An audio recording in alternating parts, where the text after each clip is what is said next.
Things you own end up owning you.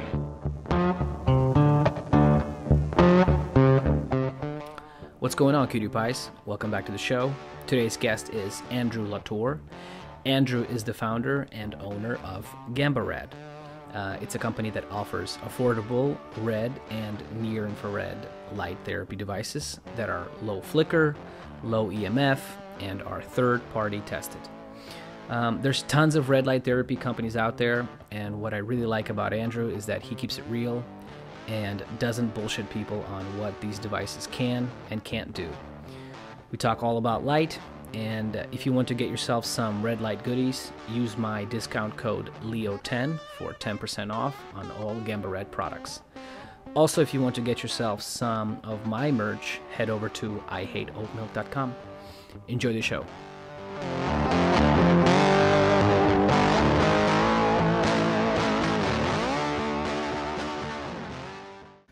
Yeah, how was your weekend, dude? Do anything fun? It's good. No, not really. Just hang out with the wife, do some stuff around the house. Last weekend we did axe throwing, which was pretty cool. Axe throwing. So I've done that once, really recently, kind of. Did you have a good time? Yeah, it was fun. It's just like darts or whatever, but except you're throwing axes. So yeah. That stuff's spreading. It's like everybody seems to be doing axe throwing. Yeah, it's such a trendy thing. It's over at like an adventure park that does, you climb up all along the ropes and you do the rope slides and the rope swings, and they just added that as a new feature. Yeah, that's fun. You know what else is really popular here? It's Topgolf. You ever done that? Oh yeah, we don't have any Topgolfs in Connecticut yet. Oh. Wherever I travel, I'm like, oh, there's a Topgolf. There's a Topgolf. So you haven't tried it yet? No, I have. Oh, you have? I've Okay. done it in Arizona and Florida. I do it everywhere but Connecticut. Yeah.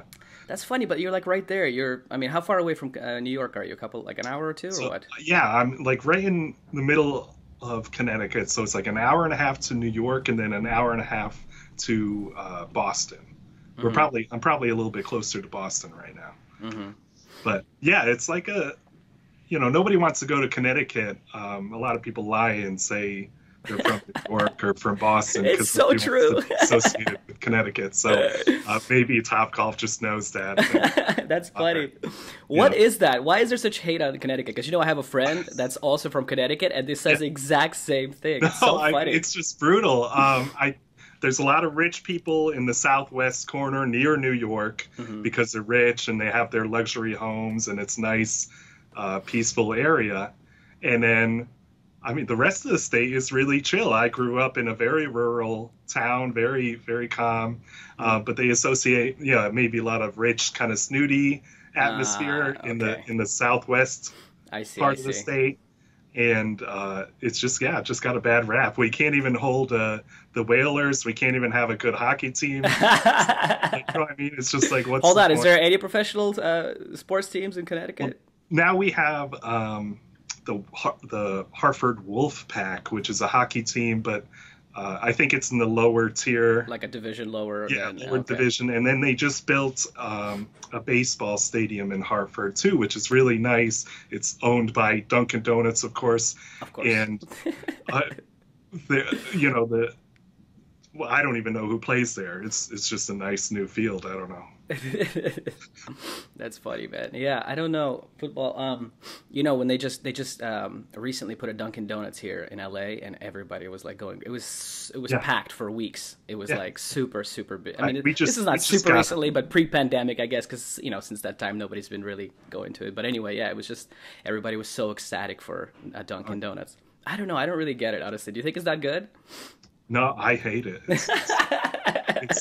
It's so watery. It's everywhere. People are, and then if I go with my friends, they'll order with like tons of milk and tons of sugar and everything. Oh yeah. I'm like, where's the coffee in this ratio now? So it's terrible. But you must have some good hipster coffee shops up there in Connecticut, just by being close to New York, right? Because it's like now we are. I think everywhere is getting a lot of coffee shops, a lot of breweries making their own beers.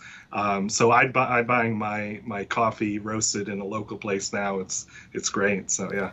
So happy for that. It's really funny though how that whole industry has like massively boomed and changed over like the last 15 years. Because I remember, I'm from Russia. I moved to Ohio, and we lived there. And back then, it was like Starbucks or I don't know, Denny's or some shit like that. Like there was no. And now you can go to any of the Midwest states, I feel like, and East Coast, whatever, and you'll find like at least one good hipster coffee shop. Isn't that funny? Right. Yep. It's changed so much. Oh man. How do you take your coffee? I blend it with butter usually. So you're a Dave Asprey guy. I am. I was a big Dave Asprey guy. I went to some of the Bulletproof conferences, I think around 2016, 2017, and I was a volunteer, so I could go for free because they charged like hundreds of dollars just to attend. Maybe even more. So I volunteered, and you could work half the time, and then you can kind of enjoy it the other half of the time.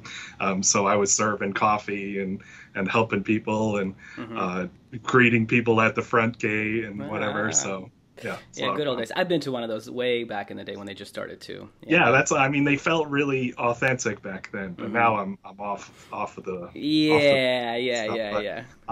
I still like the coffee with butter. Like I tried to go back to half and half or whole milk. So not a cream guy, just straight up butter, huh? Wow. Yeah, just a little bit of butter blended in, and it's nice and creamy. And I think MCT oil? No, I stopped the MCT oil because that was giving me stomach issues. It gives you what do they call it? Whatever. Diarrhea pan. I was gonna try to remember one of those funny. That one thing, it makes you shit. Me too, man. I'm super sensitive to it. Like if I just have a little bit, I'm running to the bathroom immediately. I don't know, MCT oil. So you're like the red light guy, but that's what I was gonna ask you: is how did you get into the health sphere and all that? Was that your kind of entry point? Was Dave Asprey how you kind of started in all this? Yeah, I was actually living in Connecticut, and my wife convinced me to go to a health retreat. So, we do have all those crunchy health retreats in Connecticut, don't worry. So I went to one, and it was a 7-day raw vegan cleanse, lots of green juice, lots of enemas, and all this stuff was brand new to me. I had no clue of any of this stuff. It's just like eating a standard American diet. And I felt great. I was like, this is amazing. I was borderline diabetic or pre-diabetic. I was obese. I had lack of energy. So I felt like any change of diet would be immense for me. So that's how I got into it. And then even at that retreat, the person that was running it also mentioned bulletproof and biohacking and all these things. I was like, I should look into that. And so I was researching it. I got into bulletproof coffee. I got into the I like the diet outline that was free online, and getting all these tools and hacks and stuff. And as an engineer, I was like, I like this because there's bringing together the science and bringing together experimenting on yourself and not being afraid to try new things and see how your body responds.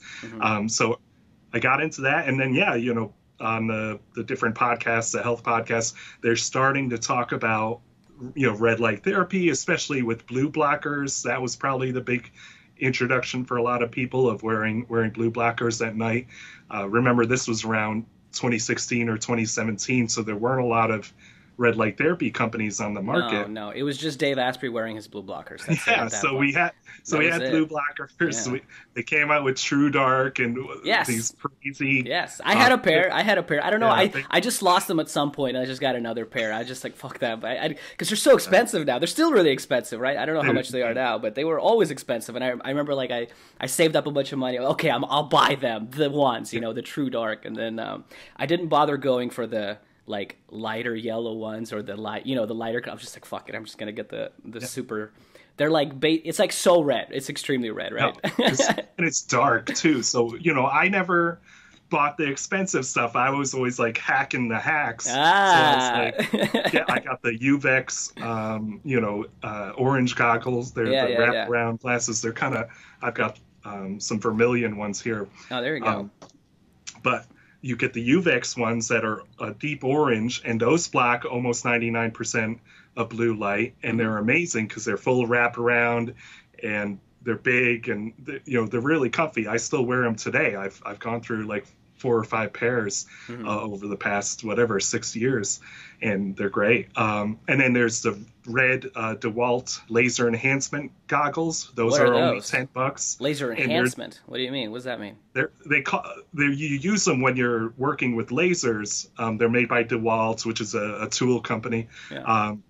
And they block out like blue and green, and it helps with the contrast so you can see the lasers without blasting your eye out.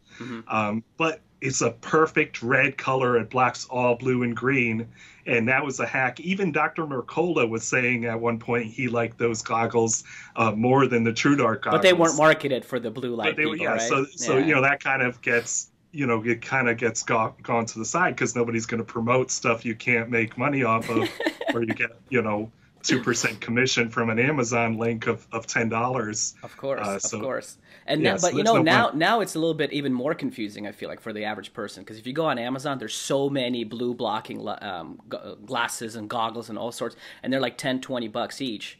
Yeah. What's up? Can you break those down? Like, are they even worth it? Because I've bought some that were super cheap, and I tested it with a blue light laser pointer thing. You know what I mean? And it didn't block shit. It didn't block anything. But it's marketed as a blue light blocking glasses. Yeah, I think the terminology is gotten out of control, because you've got clear blue blockers, you've got yellow blue blockers, and those should be called blue reducers. They filter the blue light. They can only reduce the blue light. They can't physically block it all. Otherwise, you'll get an orange or a red hue just intrinsically. If you block blue light, you're going to be seeing mostly orange. You know what I mean? So that's the first thing. And then, a lot of people, like when I did a lot of gaming, I would wear the yellow glasses that reduces the blue light. I still want to see the full field of colors because it can reduce your quality of gaming. But it's much easier on your eyes if you've got a blue reducer. So that's why a lot of companies will market them for computer glasses, for daytime blue blockers. But again, they're just blue reducers. And again, it's tough because it's a matter of taste. Sometimes wearing a yellow pair of glasses feels really weird and unnatural. Sometimes the ones that are more clear are more comfortable. So you really got to try them out and see which ones you like or don't like. So that brings us to even that whole topic of blue light, because it's like, that's why I wanted to talk to you, because I love your website and I love some of the stuff that you put out, because you seem like a very no bullshit kind of guy and you're very honest, and it's really important to me because people are just not that way these days, So, so with the blue light thing, it's like, it became one of those things like with carbohydrates, say, at some point, right? Where people would just say carbohydrates are bad. Just, that's it. Like, obviously. And then people just kind of accept it. And like everybody's just like, oh, what do you mean carbohydrates are bad? Obviously. Like, sugar is bad. Obviously. There's not even a thing of like, well, why? Like, let's discuss it. Like, is it sort of is there a pro to carbohydrates and a con? Is it sort of a give and take, or it just became sort of that thing where just people accept it? And I feel like with blue light, the same thing has happened where people just say like, yeah, blue light is the devil. Like, obviously, man. Like, I mean, you know what I mean? No, it's great. And it's like, there's a lack of moderation of like, hey, can I have a little bit of carbs? Can I have a little bit of blue light? Exactly. It's just, you have to throw anything that's kind of bad, just throw it all out. It's simpler to just throw it 100% out rather than saying, oh, well, sometimes blue light is good because it shuts down your melatonin production. It tells you it's daytime. It tells you to be happy and have some good cortisol to kind of keep you energetic and motivated and doing your things you need to do during the day. But the problem is that we're oversaturated with blue light, particularly at night when we shouldn't have any blue light.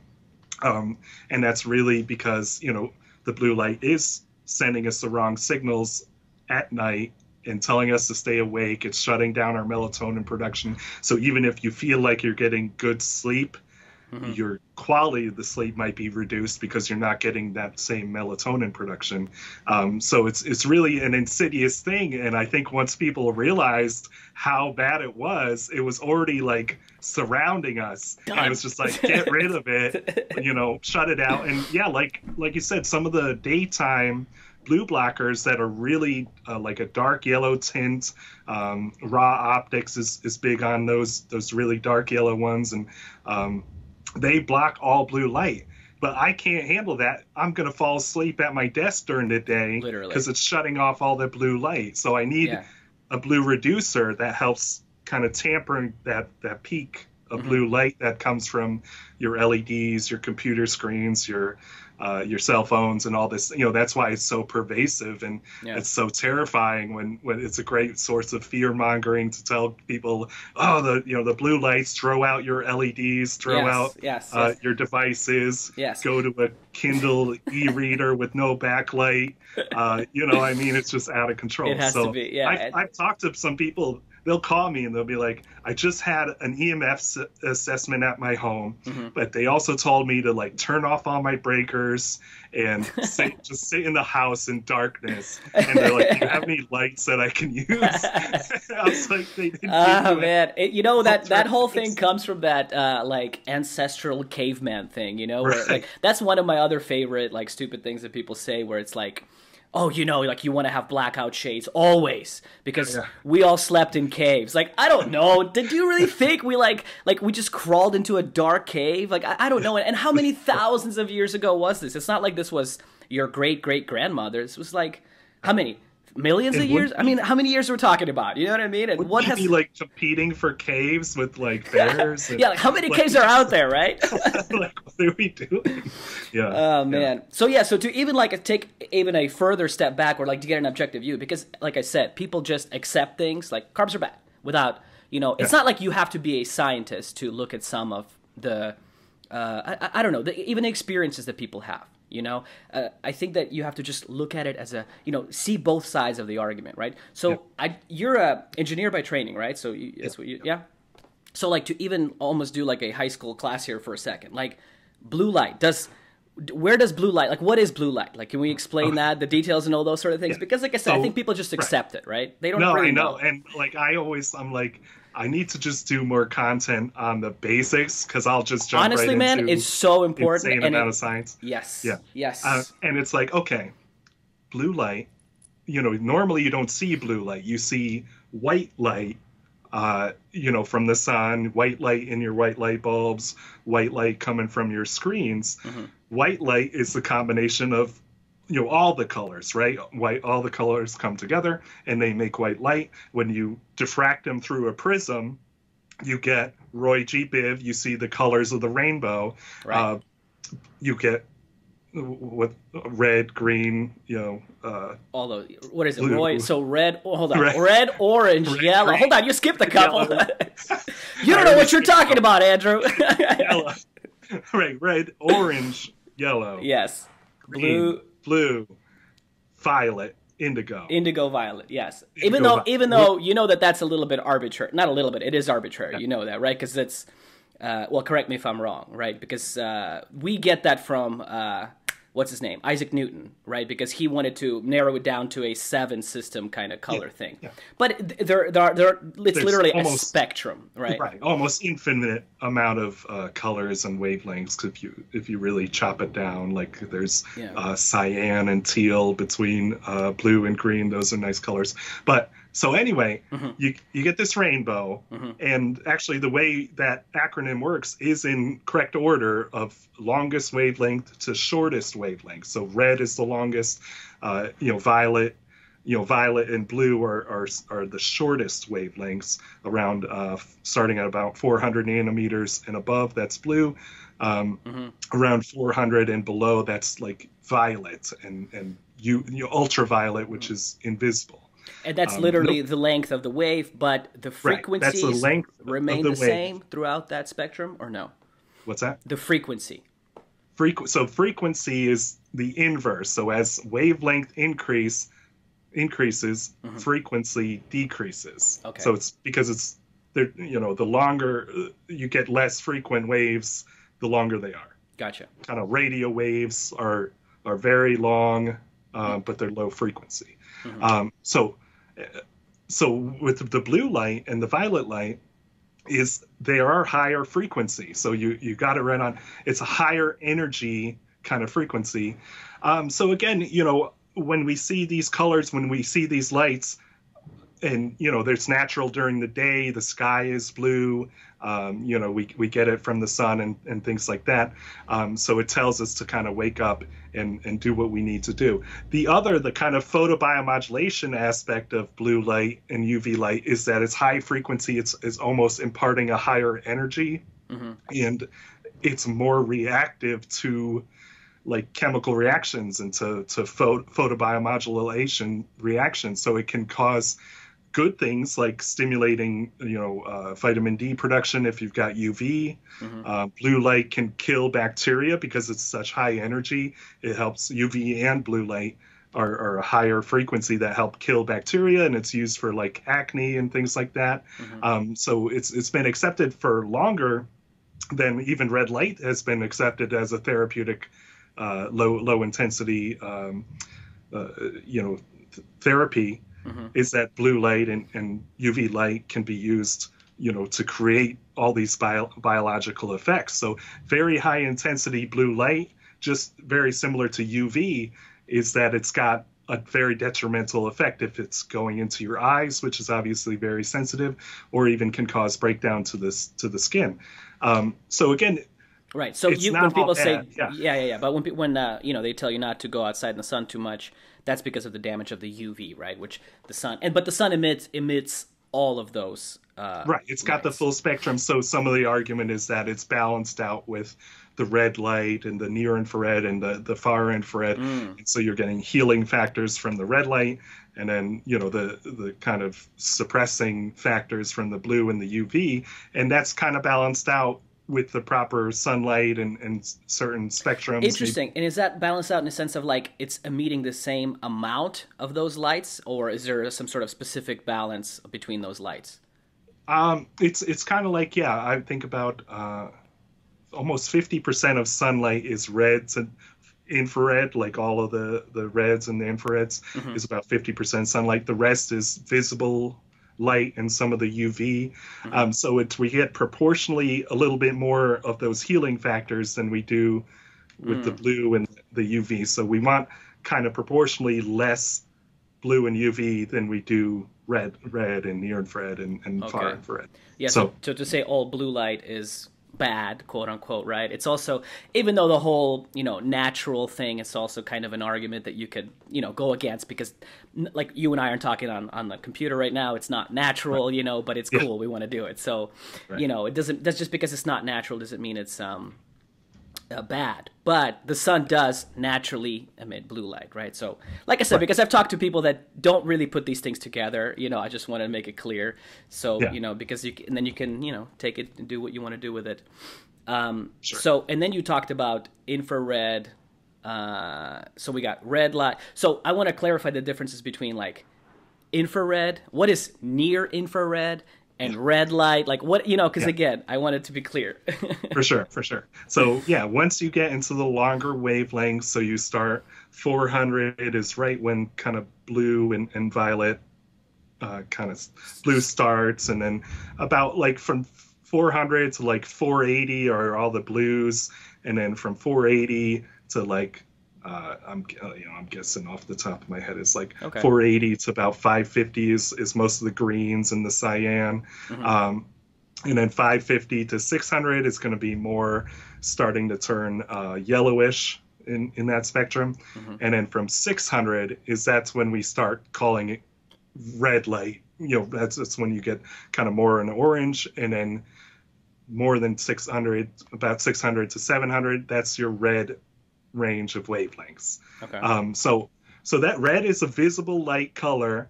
You can still see it once you get, everyone actually has a different sensitivity to red light, but usually the cutoff's around 700.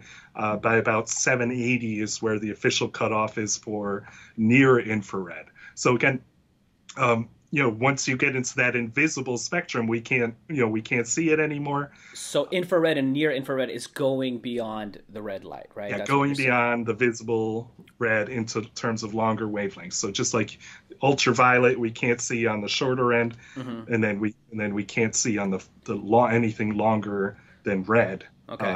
So if I take a panel, right, like you have that's a red light behind I've got you, isn't it? a little panel over here. Yeah. Awesome. So you got a little panel. So if you turn it on, red. So it's not red because the bulbs are red, right? It's red because it's literally. Yeah. Well, yeah. So these are red bulbs. Let me just put on the red here.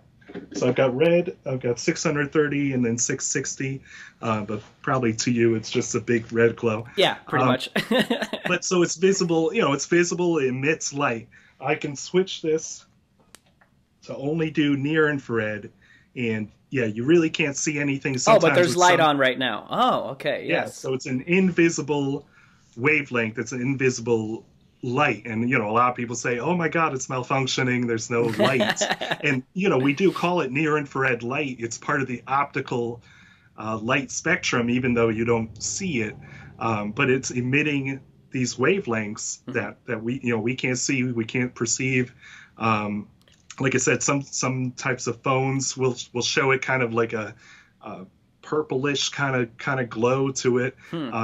Okay. And you can use near-infrared LEDs for security cameras. That's when you see those kind of black and white nighttime security footages when people are robbing places. That's being illuminated with near-infrared light. So they don't know they're being illuminated and being watched from a camera, but a lot of those cameras have near-infrared LEDs built into them, so they can kind of capture that light. So we have red, then near-infrared, then infrared, right? So we have near-infrared. So we have the order, yeah.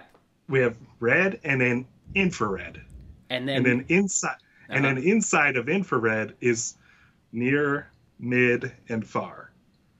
So there's three categories that infrared is broken up into. So we got infrared, which covers I think it's 780 nanometers up to 1,000,000 nanometers. So it's very long. You use like a logarithmic scale to talk about it. So it's very long scale. And then near infrared is going to be like 780 to I think about 1,400, depending on the definition. And then mid's going to be like 14 to like... And they just keep getting bigger. 3,000, and then it's like 3,000 to 1,000,000 for far. Okay. So then my question is, so why do we have red light panels and not far light panels, right? Far in, because the more the better, right, Andrew? That's always the case in life, isn't it? Bigger wavelength, right? Nanometer wavelength, then everyone would be happy. That's finally. It. More, why would you drink 1 cup of butter coffee when you can drink a blender full worth of? You know what I mean? Yeah. When you run into the bathroom, you'll know why. That's exactly what happens. But that's what I say. We'll talk about intensity too, but with the wavelength, sometimes we're limited by technology of what the LEDs can emit. So LEDs are a fancy new technology. We have incandescent bulbs, which were the dominant, lighting source that Edison came up with over 100 years ago. And that was just burning a little filament, or basically heating up a filament up to 2,700, is it Kelvin or Celsius? Celsius. I don't know, my man. Probably Celsius, but Kelvin I look is... at this all the time. I think it's Kelvin, but 2,700. And so at things that are very hot will glow with a certain amount of light, like how the sun works. It's incandescent. So a lot of people say, oh, you got to switch back to incandescent light bulbs because it's more natural, but it's really energy inefficient. And they're banned in a lot of states and countries now. Yeah. Well, that's one of the things I wanted to bring up to you. I was going to ask you about all this stuff that you brought it up naturally, but yeah. What's up with that? Because exactly, if you read any of the, I don't know, people who homestead or whatever, people that are super, like they wear only organic cotton clothes, stuff like that, right? Like they'll tell you, LED lights will kill you, and they emit. And that's the blue light. It's part of the blue light thing too. Okay. So that's because incandescent light, it still emits blue light, doesn't it? Right? Yeah. Okay, but it's proportionally much lower because again, than an incandescent bulb. It's only 2,700 Kelvin, so it's a very low amount of blue light, and it's got a lot of red, and it's got invisible near infrared, which, like I said, it makes it very inefficient because a lot of the energy and a lot of the light it produces is not visible light. So you get low lumens per watt, and that's where a lot of the energy standards come from. You need a certain amount of lumens per watt in order to meet the energy efficiency standards of California and Europe and places like that. But so, yeah, the big things with incandescence is that, okay, you get, it is a nice spectrum. It's good, it's relatively good for you.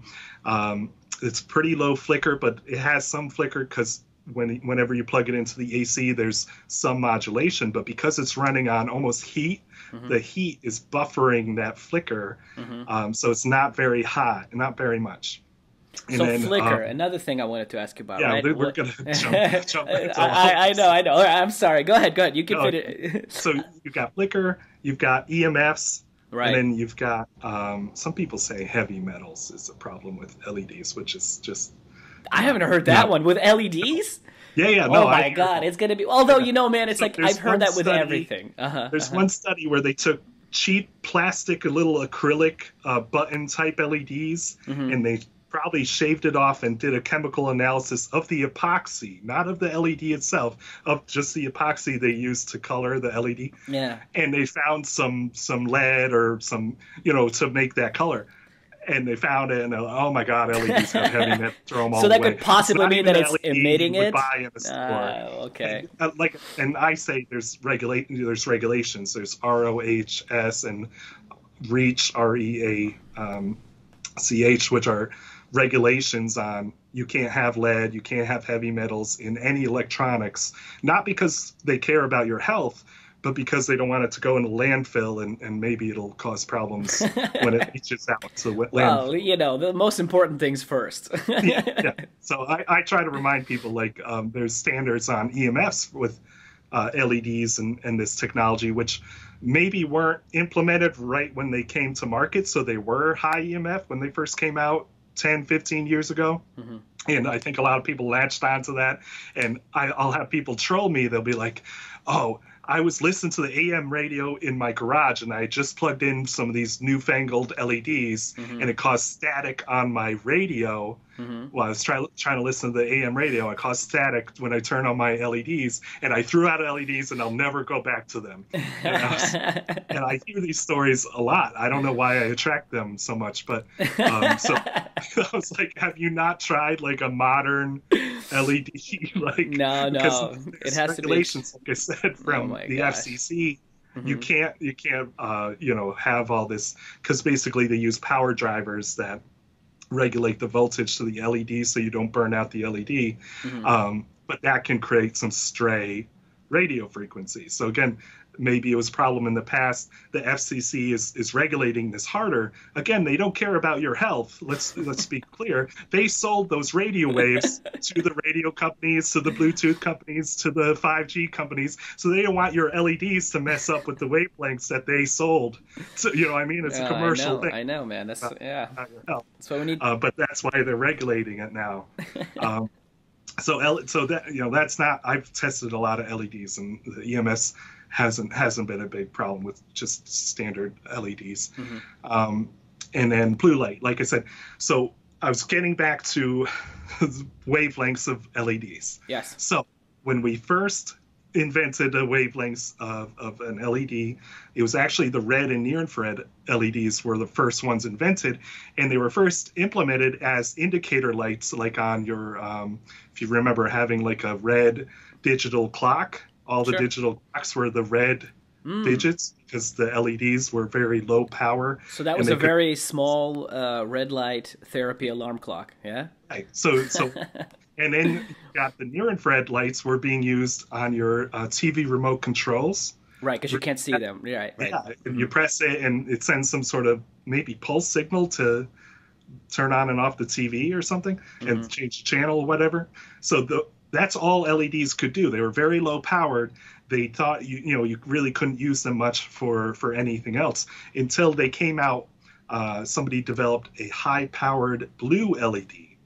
And so this blue LED changed the whole market, because now they use this blue LED, and what they do to make a white LED is they'll put a phosphor, which basically is kind of this yellowish material that will take the blue light and then it'll re-emit the rest of the spectrum to give you a white light. So sort of like those rings that people use for selfie cameras and whatever videos, right? Like that's a white LED. You're saying? Yeah. So all your white LEDs, they're actually a blue LED with a phosphor on top of them that's giving you the rest of the spectrum. So the blue is very high powered and efficient, and it's got phosphor. So what you end up is with a spectrum that's got a big peak of blue, and then the rest of the spectrum gives you that illusion that it's white light, but really it's unbalanced. It gives you a higher amount of blue. And then that also enabled, making office lights rather than you were limited with incandescents to 2700 or 3000 with halogen. Now they were making 5000 Kelvin lighting for offices and for workplaces, which proportionally has a lot more blue, because that's how the color corrected scale goes. And having more blue light keeps your people in your office awake and more attentive and a little bit more stressed out, so they're more productive. So I would design an office with 4500 Kelvin. So you would adjust it. It would still just to make sure people are agitated enough to be like, you know what I mean? Of course. Well, who the fuck wants to sit in front of a desk all day? I know, man. I don't know how people do it. So you do want enough blue light, but again, there was, even in the 80s, there was sick building syndromes and a lot of people complaining about headaches and migraines and things like that. A lot of it came from the fluorescent bulbs, which again were flickering and had really unnatural spectrums. And then they switched to LEDs, which the initial LEDs had bad spectrums too. So could you explain flicker? It's sort of that thing. I've done this before where I've been in some houses and say I'm making coffee. I do like a slow-mo coffee thing every day, whatever. And you can see it if you use your slow motion camera on your phone. You can, if you have a high flicker, whatever, light in a home and you try to videotape something, you'll see that flicker. Your screen will be literally flickering, right? Right. So, yeah, like I said, the incandescents, they'll flicker. And so basically we were on an alternating current grid. The AC in the US is 60 hertz. And so it was a clever way to deliver electricity by putting it on alternating current, because there's less efficiency losses when you move it over the power lines and long distances. So anyway, we do an alternating current. And then when that current gets to your light bulb, it's still alternating. So, like I said, incandescent bulbs, they weren't impacted as much. They only had a little bit of flicker. So nobody really had a problem with that. Then televisions came out. Fluorescent tube lights came out, and those were more electronic, and they were more responsive to that AC. So you get higher peaks and valleys of the flicker, basically more modulation of that on and off period. Even though to your human eye, you can't see it because your brain will stitch together the light, basically anything above about 70 hertz. So that's 70 flashes per second. Your brain will just stitch together. It's called critical flicker fusion. Flicker fusion. Jesus. Yeah, and it's kind of different for everyone. So I think I'm more sensitive, and I can see flicker. Like when I was traveling in Europe, and their flicker rate is based on the 50 hertz cycle, so it's a little bit slower. Like I could see like off the side of your eye, you can see it more in your peripheral vision. It affects you because even though it looks steady and people say, oh, well, it's invisible, so anything that's invisible can't harm you, which is just nonsense. Well, it makes sense, right? I'm like, why do I get such the worst arguments of things? But anyway, people are like, oh, well, if it's invisible, it can't harm you. I'm like, where are you at? Like, lots of things are invisible. Oh, man, that's funny. There's also a stroboscopic effect. So basically, if you're playing a sport, or if you're working with heavy machinery and that keeps moving, basically the flicker will cause a phantom image effect. Like if I'm spinning my hand around, or you can actually test it with certain tops that spin and you see the colors. And that can mess you up. You could be looking at a rotating piece of machinery that, based on the flicker rate, it could be looking steady because of how it's lining up. and you can hurt yourself with machinery because you're looking at flickering machinery. They found out with all the slow motion cameras, like you said, you do the slow motion video with slow motion video for sports, for watching football. They had to very quickly fix a lot of the power drivers that were lighting football stadiums, so it wouldn't mess up with the cameras and the slow motion replays. So it's big in videography and filmography, so you don't mess up your video. And so all lights can have a flicker, or and even like LEDs, because they're such an electronic kind of chip, they can respond instantaneously to modulation of the alternating cycle. So if you have a bad power driver, the first LEDs were 100% flicker, and that's kind of carried over. A lot of people say, oh, all LEDs flicker 100%, but they don't anymore. But when they do, it's devastating to your eyes and to your brain because it's a lot of stress on your eyes. Like I said, it can create phantom images. If you're trying to read, your eyes do these micro movements called saccades that really messes with your reading. So it's tough on kids who are trying to focus and concentrate in school. Even a document on Flickr said if you've got if you got a kid that have anxiety, learning disorders, mood disorders, sit them near a window where the light's going to be more steady compared to the fluorescent light that's probably distracting them and causing agitation.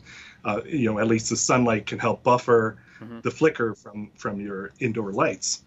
So it's been known about for a long time with different people, especially sensitive populations, complaining about it, getting headaches, irritability, distraction, low productivity. And again, the worst effect is something like causing a seizure, which you don't always see with standard light bulbs flickering, but you do see it a lot when you're watching a TV show. If a lot of TV shows still have warnings that they'll have a pulsing, have a seizure warning on TV shows. A lot of animes and cartoons will still do it. There's a famous incident in the 90s.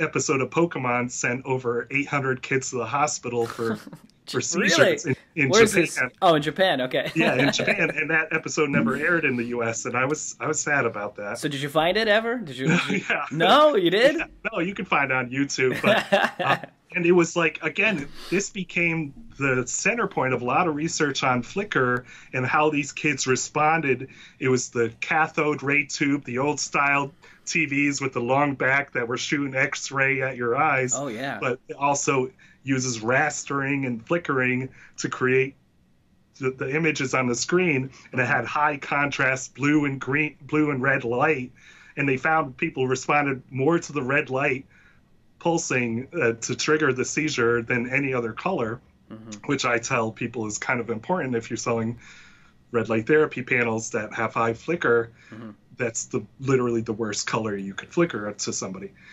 So is there a way to have no flicker in a light? Yeah, with the LEDs, you use a AC to DC driver, which first off steps down the voltage so you don't burn out the LEDs. The LED can't handle 120 volts from our normal outlet. So it steps down the voltage, but also uses circuits to help smooth out that electricity that goes to the LED. So you can have practically no flicker to most LEDs. Most of the LEDs I use are about 1% flicker, which seems to be the best. It's still there, but tiny amounts of it, right? And that's the thing. A lot of people will say, "Oh, we have zero flicker LEDs." Not possible. Panels. And it's almost impossible. There's always what they call a ripple current that's still riding on top of your DC current that's going to ripple and give it a little bit of flicker. So if they say they have zero flicker, then they're lying to you. This is why we need to have you on, Andrew. I love it. People will email me and be like, well, Andrew, you have 1% flicker, but this guy says he has zero flicker, so I'm going to buy from him. Yeah, I'll be like, he must be an alien because he created his own fucking lights. Yeah, impossible promises. Like if he's lying to you about this, what else is he lying to you about? Okay. Okay. So I send my stuff to a lab and they have they have very sophisticated stuff that can measure it down to a very, So you need very some fine. sophisticated tools to be able to measure it. Like, say, you can't just get something and measure it in your own lights, in your house. There's $110 meter that I use, just to pre-check a lot of stuff, or Oh, if I don't want to. It's called a Radix Lupin meter. I got it on Amazon, and it's Okay. amazing. It gives you the flicker percentage, and when you plug it does it into your shoot a computer, laser sort of at it, or how do you do it? yeah, if you hold it up to any light, it's just got a little sensor on it. You hold it up to any light, and you hold it steady for a couple seconds to make sure it steadies, and then it tells you, it just displays what your flicker percentage is, and usually you want it, less than 5% is ideal. Anything above 10%, you should avoid and stop using.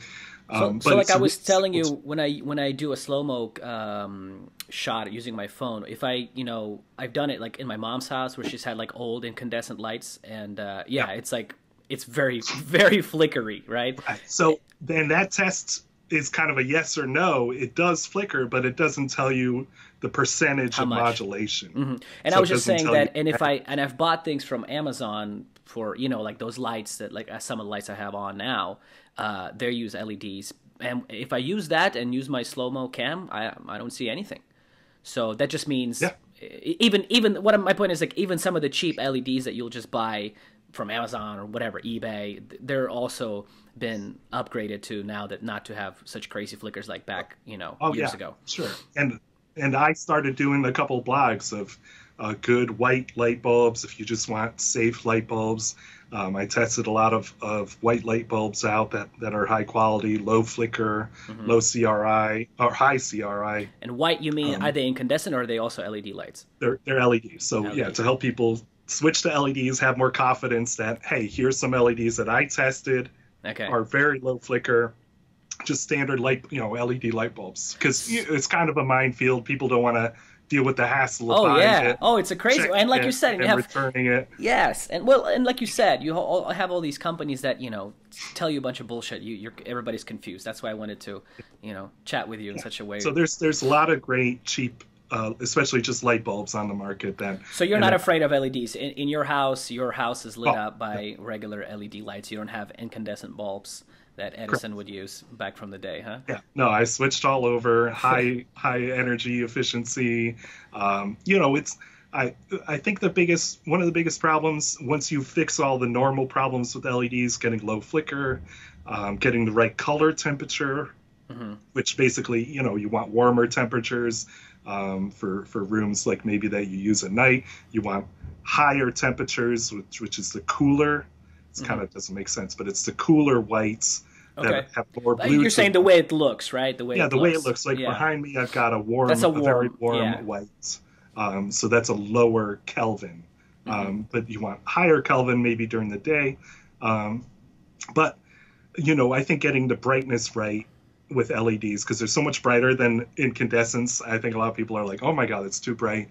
It's good to get like the 40-watt equivalents. Like if you're switching out an incandescent bulb, switch to like a 40-watt equivalent. Even if the incandescent bulb was 60 watts, go down a couple with the LEDs, because they're so much more efficient. They're so much brighter. So it's not like there's just one LED white light bulbs and they're all the same. It's like there's levels of bright. Yeah, and then people get overwhelmed when you have to choose different things. But you have some of those things listed on your site and all that. I break it down on my website and try to guide people. And I'm like, hey, don't just choose, because I rank them, because everyone likes things being ranked. So I rank them. I'm like, don't just choose the number one thing. Like, try to understand the nuance, because you can choose something that works more. No, Andrew, tell me, this is good, this is bad. That's it. Yeah. And it has to be all good or all bad. You can only buy the number one best thing. Otherwise, it's garbage. Correct. If you're not first, you're last. Correct. And then at the end, he said, who told you that? He said, well, you did. He's like, that's the stupidest thing I ever heard. Classic movie. Good reference. Good reference. Yeah, so the watts then brings me to, well, got me thinking about, so I've got, to change topic, well, not to go into the red light therapy thing. I've got one of those 250 watt Philips light bulbs, right? And that it's very hot, It's colored red, right? Yeah. So it's not necessarily a red light bulb, right? So what would that be doing enough? Would that be a red light source potential, or is that not strong enough? So yeah, this is where it gets complicated. There we go. Okay, good.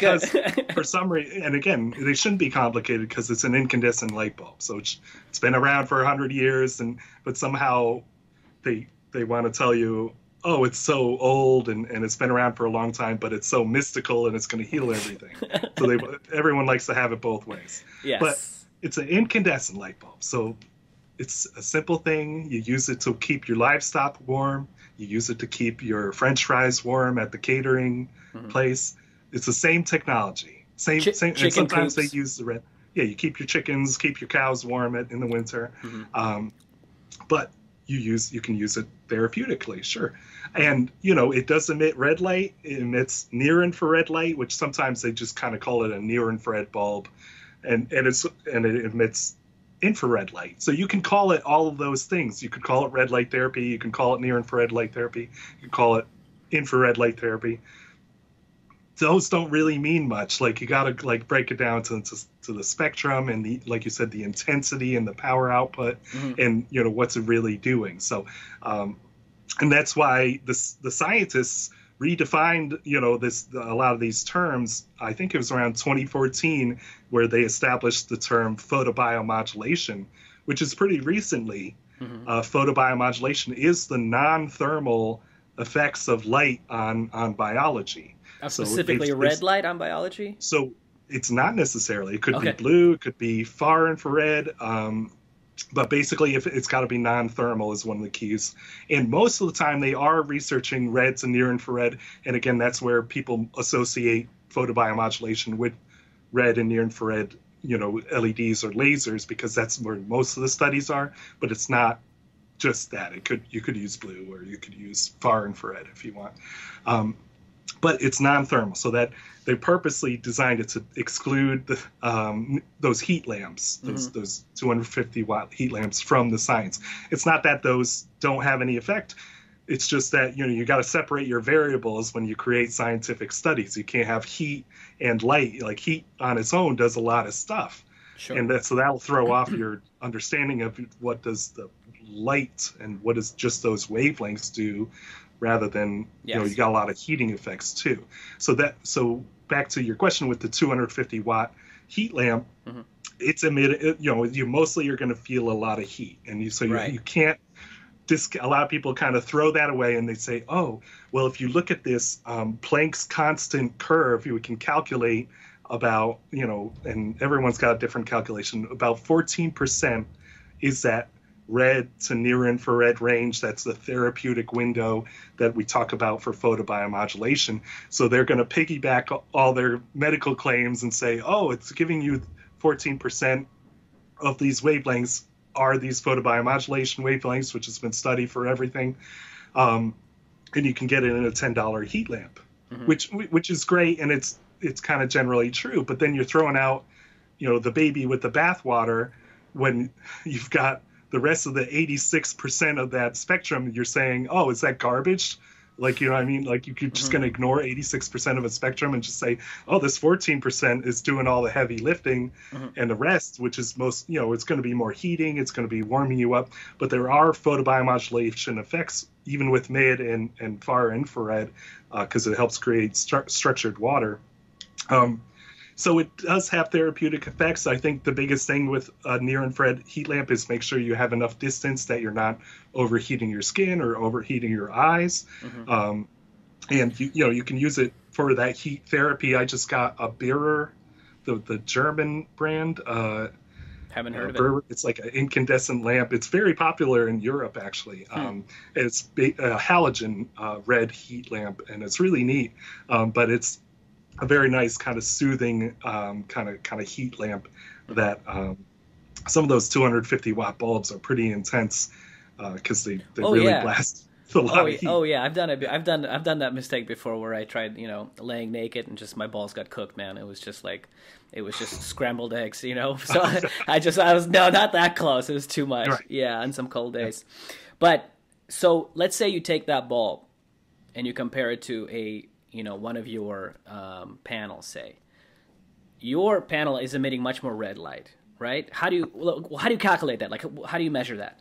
Yeah, so that's so with the LED panels, like I sell, it's primarily just a couple different wavelengths of LEDs, and that's what I was trying to get to. The technology of LEDs is that we haven't invented the whole spectrum that LEDs can emit. There's only certain wavelengths we can do based on.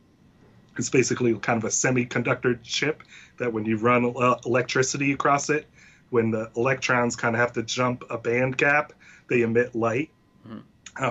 So it's kind of an advanced technology, but we only have so many different semiconductors that we know.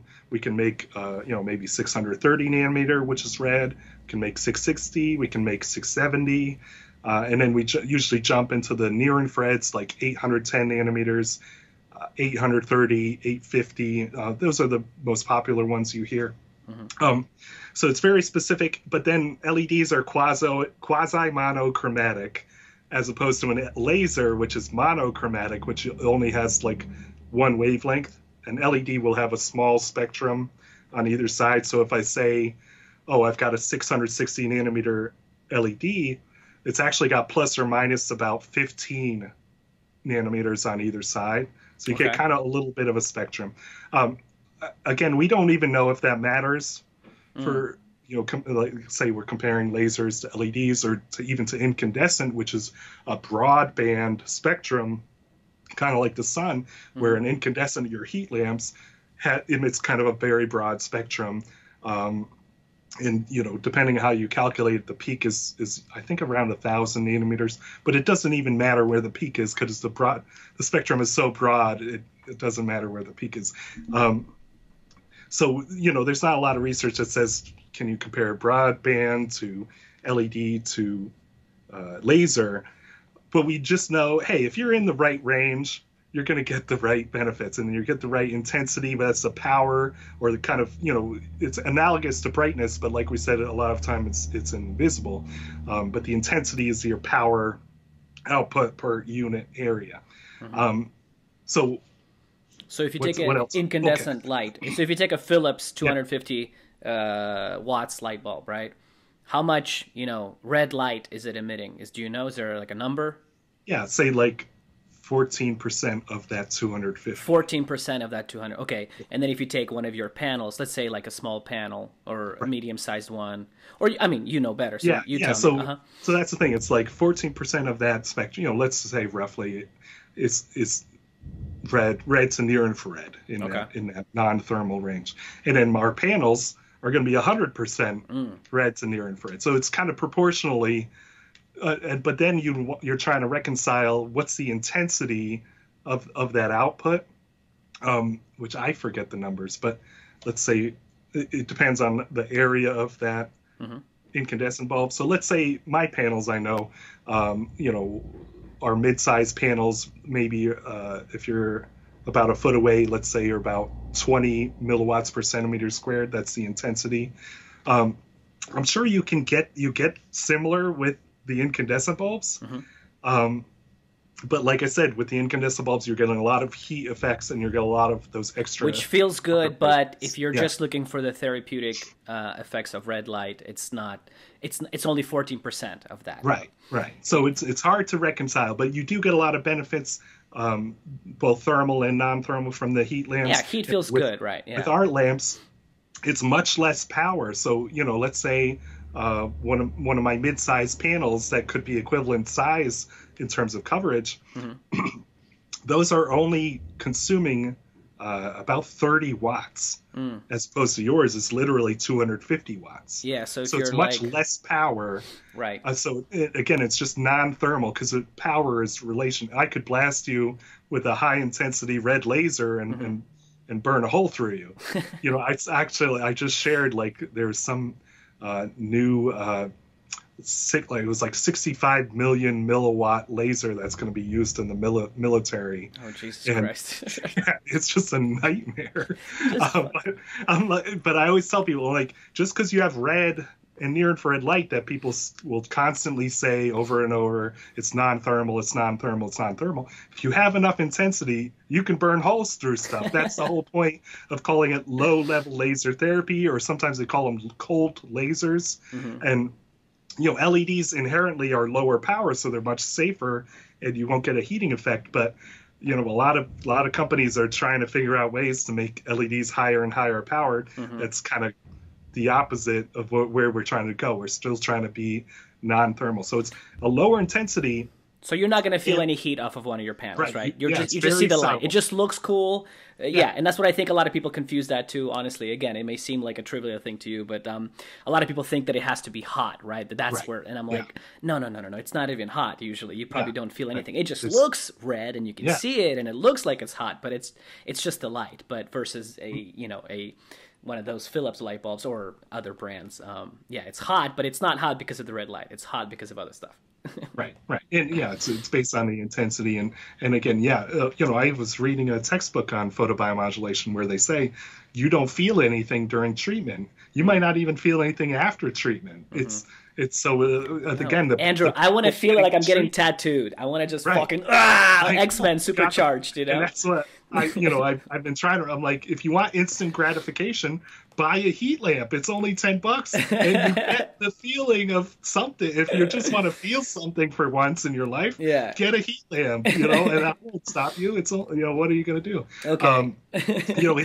Heat lamps were one of my first red light therapy forays before, but then you're paying a lot of. Mm-hmm. You brought up, the power, and you're going to be, unless if you got our friend Danny Roddy's money, I'm just kidding, but because he paid, I think he was in Mexico once, and he had to pay so much money because he was using them all the time, and it's electricity is expensive there, and he was using like 2 or 3 of them, and and I was just like, oh my god, dude, so not smart unless if you're willing to pay that much money for your electricity bill.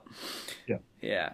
Okay. There's something to be said about LEDs being non-thermal, low intensity, and they're still getting the effects that they see in the studies and that people are anecdotally reporting. It's amazing. Yeah, and I guess if you're using it regularly, one of those incandescent bulbs, I mean, if you are truly using it regularly, it's like you might as well invest the time in just buying a real panel, right? Because if you're going to use it regularly, yes, the light bulb will cost $10, but the electricity is probably going to, eventually catch up to you. So, right. Yeah, there's that balance. But, that's the thing. If people want to preserve their incandescent light bulbs rather than outfitting your whole house with incandescent light bulbs, which is really inefficient, just do 10 minutes a day with your incandescent light therapy. And you get much more effects than having them screwed into your ceiling and you're just heating up your ceiling for no reason. Yeah. You can use it 10 minutes, 20 minutes a day, get that therapeutic effect from the incandescent, and then you're done. And then stick with LEDs the rest of the day. Yeah. And so, like, what's the story behind red light therapy even? Was there a monumental moment that somebody discovered that's the theory? Like, why isn't it not blue light therapy or whatever? Like, why? How did that happen? Do you know that history? So when they first invented like one of the first lasers in the 1960s, they were, I guess, the scientists were very excited. They were testing it on cancers and rats and things like that. And it was Ender Meister was a researcher, and he tried to study I'm trying to track down his history, if he was trying to cause cancer in rats or if he was trying to burn off cancer in rats with a high-powered laser. But what happened was he miscalibrated his laser. He got the wrong laser. It was much lower intensity, so it didn't do anything to the cancer, which is a good thing. Sometimes people ask if lasers and LEDs will cause cancer, which they don't seem to. Usually the opposite. It supports healthy cells. But he noticed that the rats that he did incisions on and he shaved them to do the treatments, the ones that he treated, the hair was growing back faster and the wounds were healing faster than the control group. So he was like, wow, this is really something. So that's, even in the 1960s, that kind of sparked this low intensity laser. After the fact, he realized he was using a low intensity laser that wouldn't burn anything. And that's really where it started. So, I think it takes a long time, especially for Western medicine, to take anything that's kind of natural and holistic. Oh yeah, at least 50 years. So, yeah, for sure. Right. So yeah. we're so far behind. I've seen. I think maybe Korea and China are more into the far infrared therapies. Japan's more into the far infrared therapies, at least like light, different types of these wavelengths of therapy. But the U.S. is really resistant, and I think one of the big things was Tina Karu was a researcher that found the absorption bands for cytochrome C oxidase, which is the enzyme that controls our ATP production in the mitochondria. And so when she found, there were kind of peaks of absorption that matched up with these red and near infrared wavelengths that we keep talking about. And those peaks of absorption kind of matched with this mechanism of upregulating the cytochrome C oxidase, releasing nitric oxide. It creates kind of reactive oxygen species as a signaling kind of molecule, helps with DNA transcription, helps with like cell proliferation, all these great downstream effects.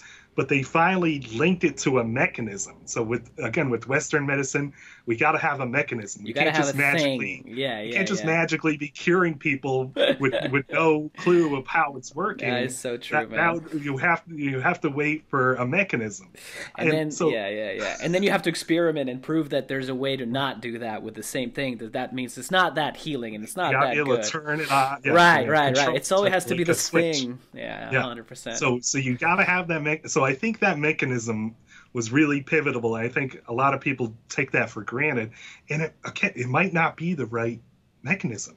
Yeah, I've heard. Yeah, there's going down mechanisms.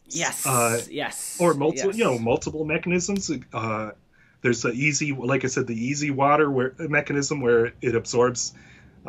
Easy water is a fancy way of saying structured water, right? Except it's not that fancy foo-foo structured not water the shit that you pour down a filter with the inscription of the word love on it, and it just infused some structure. No, Andrew, a lot of people just hit dislike on this fucking website, on this episode.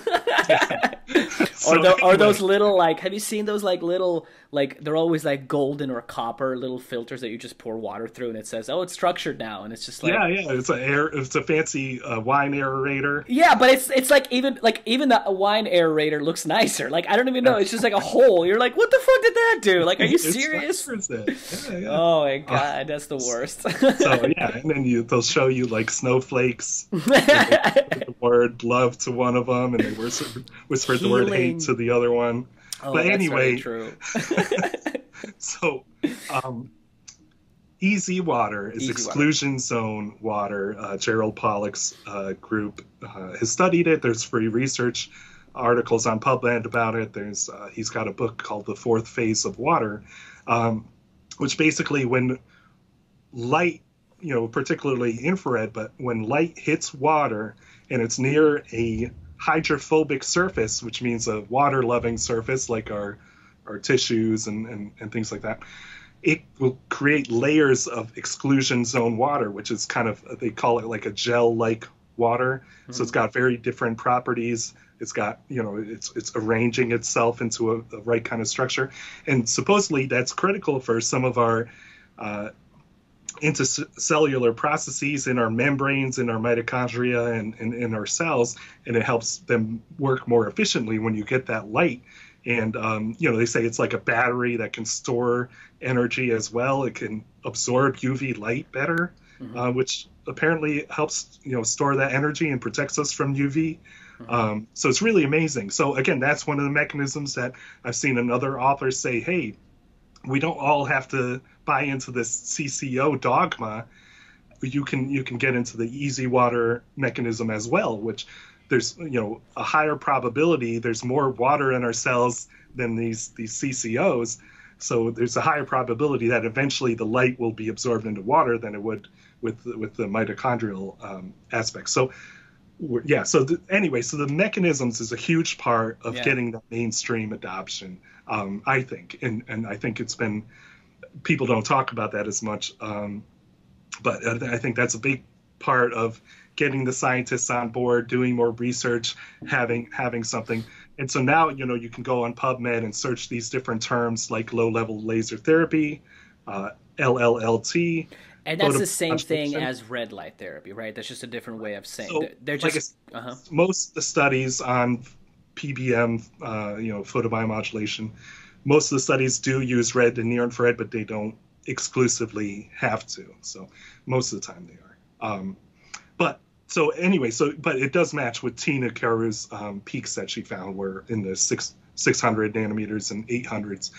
So that was pivotal. So, and then now we see, the cost of LEDs have gone down. So before, maybe even 10 years ago, you get a light therapy device would be $10,000. It would be a laser, or it'd be something fancy and expensive.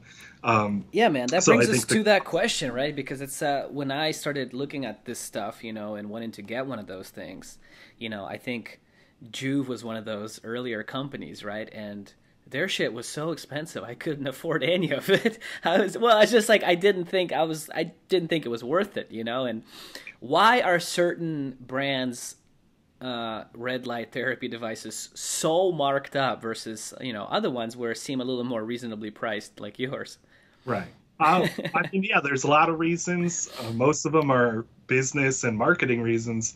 Like I said before, let's imagine Juve didn't exist, because that's makes things a little bit more sane. Boom. Legend. It's just like they wrecked this whole industry. Yeah. But before Juve, they had to go through FDA clearance or approval, whether it's a laser or an LED, in order to make medical claims. Like LightStim has been around for a while, and they do a lot of skincare stuff, and so they can make claims about anti-wrinkle, improving your skin and whatnot. There's Omnilux, which is another brand that's been around, and they have clinical trials. And so these companies have done the work. They did the clinical trials. They got the FDA clearance. And this is the right way to do things. And then they have to be careful how they market it still. Even if you're FDA cleared for one indication, you can't make claims about another. So, they went through the process, they pay their dues to the FDA, and it creates a big markup just for all that extra R&D and development and testing and clinical studies that they had to go through. So, I don't have a hard time with if they have to charge a high price. Now, I think, they're making more consumer grade devices too that are cheaper, even from those brands. But right around when Juve came out, the FDA had just created a new guideline on low-risk general wellness devices, and basically means like your Fitbit, your fitness trackers, your Oura Ring that's monitoring your health, your heart rate, these are amazing medical devices. But the FDA is like, we don't want to regulate this because that's too, there's just too many. Apple's including it in their phones and their watches. And they're like, hey, as long as you don't make any medical claims about it, you're not treating or diagnosing or preventing diseases, you're just monitoring, heart rate and vital signs, I guess. They don't want to regulate. You don't have to register. You don't have to do any of that. That's what Juve came in with, and that's what I came in with after them, and all these other companies, was that it's now, LEDs are safe. You can't hurt yourself, so you don't need the FDA clearance. You can use them to support general wellness, like the clause says. So really, you don't have to go through all the hoops that the FDA used to make companies. So and it's still like that, you're saying? Right now, yeah. Okay. Except, again, now we're talking about Juve. They claim to be FDA at one point, FDA approved at one point, and then they realized that they weren't. Ooh, that's interesting. Yeah, I didn't hear that. I missed that whole. Okay. I think. I mean, I know they have some of their panels in places like the Mayo Clinic. I do know that because I have some friends that. Yeah, they have them there. I mean, I don't know if the Heinz Mayo Clinic. The what? The Heinz Mayo factory. Yeah. The mayonnaise clinic. Mayonnaise clinic. Love that stuff and a good sub sandwich. So, right. they've got studies. Yeah, you know, yeah. Right. people that they're paying a lot of money to be Well, careful. that's kind of what I was going to tell you, because I do know a scientist that, yeah, that's basically, that was the deal. He was a, let's say, researcher at there, and yeah, it was like that sort of incentive of like, oh, do this and do these studies, and then it's kind of like, make us look good kind of thing, right? Make us look good. That's all. That's all that you really care about. Exactly. So I mean, I think eventually they're categorized as an FDA Class 2 device. Again, I think even they got that through a loophole. But they're not, as far as I know, they're not FDA approved, which at one point they were claiming to be. And I have the evidence so that I can say this on your show here. Awesome. But anyway, so they still can't make any medical claims because they're registered under some weird loophole, and so they can only make claims like they're a heat lamp, but they're not a heat lamp. America. So you're paying for, again, you're paying for the marketing aspect of them registering with the FDA. Right. So right. you know what I mean? Of And course. that only came with their second generation of Juve, not their first generation is the same as me. They just, you didn't have to register. You still don't need to register. As far as, I think V-Light, which makes the helmets on your head and the intranasal units. Yeah. They're marketing for also, somehow under the table, they're marketing it for like Alzheimer's and brain diseases. But Wow, I'm that's sure they're interesting. not even FDA anything. You know what I mean? Because they're following the same guidelines as me. But they have legit studies too. But they, you know, I mean, Are they just waiting for, like, that's crazy. Registered with the FDA with a LED panel. It's more of a marketing thing. So, Yeah. So as far as if you take your panel and another company's panel, can you tell, like, what should people be looking for? Like okay, to get the therapeutic effects. Somebody is interested in getting a red light panel. What are they looking for? Could you like explain? Because a lot of them just say high powered or the best powered medical device on the market, and it's just like I get the ads from all my competitors because once you Google search red light therapy, you get if you think about red light therapy, you'll get ads. Dude, you gotta have a VPN these days. I'm telling you, I know. Yeah, dude, I was looking for. I one time looked on Google for a chair, just a chair. I just needed a chair, and dude, for 2 weeks straight, I've had chair on my Instagram, on my fucking everywhere. Anyway, it's just funny. Man. No, it's great. So, I mean, they have a lot of money to run these ads. But so, what are people looking for when they're trying to get a red light panel? You want the correct wavelengths, that's the easiest part to do because, like I said, LEDs can hit certain band gaps of wavelengths, and those are pretty easy to hit. I still third party test my wavelengths to make sure we're in the right ranges. Then you want enough intensity. You don't want too much intensity. You don't want too little intensity. There's kind of like a sweet spot in the middle that gets you the stimulation, gets you the benefits. Again, you can overdose if you do it too long. And how is that described or measured? When you're looking like too much intensity, not enough intensity, is that measured in? It's kind of described in the science as a biphasic dose response. That basically there's no downside to it, but it's just you start to diminish your results because it's leading to cellular kind of inhibition of the benefits you want. And it's kind of almost like subjective to people. Like if you're not getting results, you're either underdosing or overdosing. And most of the times the studies say they were overdosed when they got a lack of results. Okay, so it's nothing specific to the light that it's too strong or whatever. The wavelengths are there. So, we measure the intensity. So we make sure, as long as you're within like 5 to, I'd say 50 is the max. 5 to 50 milliwatts per centimeter squared, that's a good range. A lot of my competitors, they say, oh, you need 100, you need over 100. That's big. That's a big difference from 15 to 100. Wow. Yeah. And, it's just out of control. I'm like, I can find direct studies that say these are the right intensities and to not use 100 or more when my competitors will literally say you only need 100 to be effective, and it's just mind-blowing how like little research they do. If it ain't first, you're last, Andrew. God damn it! Just like so, but then it goes into they created this strong narrative. Again, you can find high-intensity studies with lasers because it's a very small point, and so the area is small, so it turns out to be a high intensity, but it's a low power output because a laser, you could have a 5 milliwatt laser that's your pen laser that you play with the cat with, but the spot size is so small that could be 100 milliwatts per centimeter squared. So you could find a couple of those studies and say, oh, you need 100 but just from small laser studies, but it's just not. How can you compare that to a giant panel? It's tiny, yeah. Okay, it's a tiny spot. It's just, how do you compare that? So anyway, yeah. And basically, with too much intensity, like I said, you get the heating effect. So if you want a heating effect, get a heat lamp.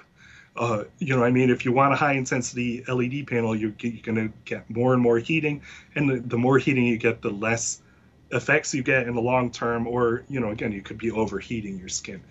So I get my panels third party measured, again, a laboratory over in Pennsylvania. Most of my competitors, they started out, including Juve, with measuring with a solar power meter, which is this cheap device. You can get it for $80 on Amazon, and it measures. It's used to measure sunlight. You know, if you're installing like solar light panels and you want to know what angle to put your light panels at, or if you some people use it to measure like sunlight going through your glass windows or your tints, but it's not calibrated right for red and near infrared lights. It measures falsely high by 2x. Okay. So these companies, they created a narrative. Well, actually, they measured their panels wrong and got these crazy high numbers that they don't know what the meaning of was, obviously. And it's not even important that they're that high, right? Okay. Right. It's kind of important. Okay. But, you know, again, the guys running these businesses are marketing majors. They're business majors. They don't know a thing about science or health or whatever. So they measured these. You know, they see these high numbers. They get the cartoon dollar signs in their eyes. This high number. Oh my God. And so then they create a narrative of like, oh, you really need this high intensity to be effective. Okay. And now that they all know that they're lying, they can't back out of it. So all these companies are in a stalemate of who will like stop lying first, but none of them. So it's pretty amazing. How it's just absurd. So, you know, they'll never admit that they did something wrong. But what if we're looking at the studies, the majority of the studies, what was the number that, you know, it's not too little intensity, it's not too much intensity? What is that number? What is that range? They say once you get to 50 milliwatts per centimeter squared and above, that's when you have to start worrying about skin hyperthermia, basically overheating your skin. So you can actually damage your skin if you're doing it too much. Yeah, if you raise your skin temperature above, I think usually they say around 39 Celsius, which is pretty high. I forget what it is in Fahrenheit, but once you get past that, if you sustain that level for too long, or you do it repeatedly, like you're doing it every day with a panel or whatever, then you are breaking down collagen in your skin or causing detrimental effects. You know, again, it's a bigger risk with heat lamps and with heating pads that you put on the skin, but it's still possible.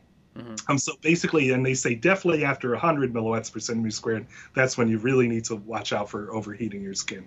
Okay. So you know, they're pretty clear on that. Like I said, unless it's a small laser, which once it hits the skin, it diffuses through. So it's not it's a smaller amount of power. So that's why you can't. The problem is there's not a lot of studies on these red light panels. So even though they all say we're clinically studied, we have 6,000 studies backing us up, or 10,000 studies.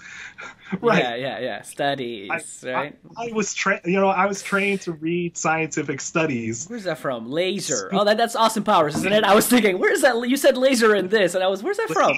Laser. Yeah. Like Classic. Another classic. But So, uh-huh. there's only 5 or 6 studies on full body red light therapy. Wow. And I have them all listed in one And blog. full body, meaning a bunch of panels around you, or what? What does that look like? Usually top and bottom panels. Most of them were done with the LaTour brand, but a couple of them were with random Chinese panels. But yeah, top and bottom, full body exposure. I think there's 5, and then there's 2 that they're planning on doing soon.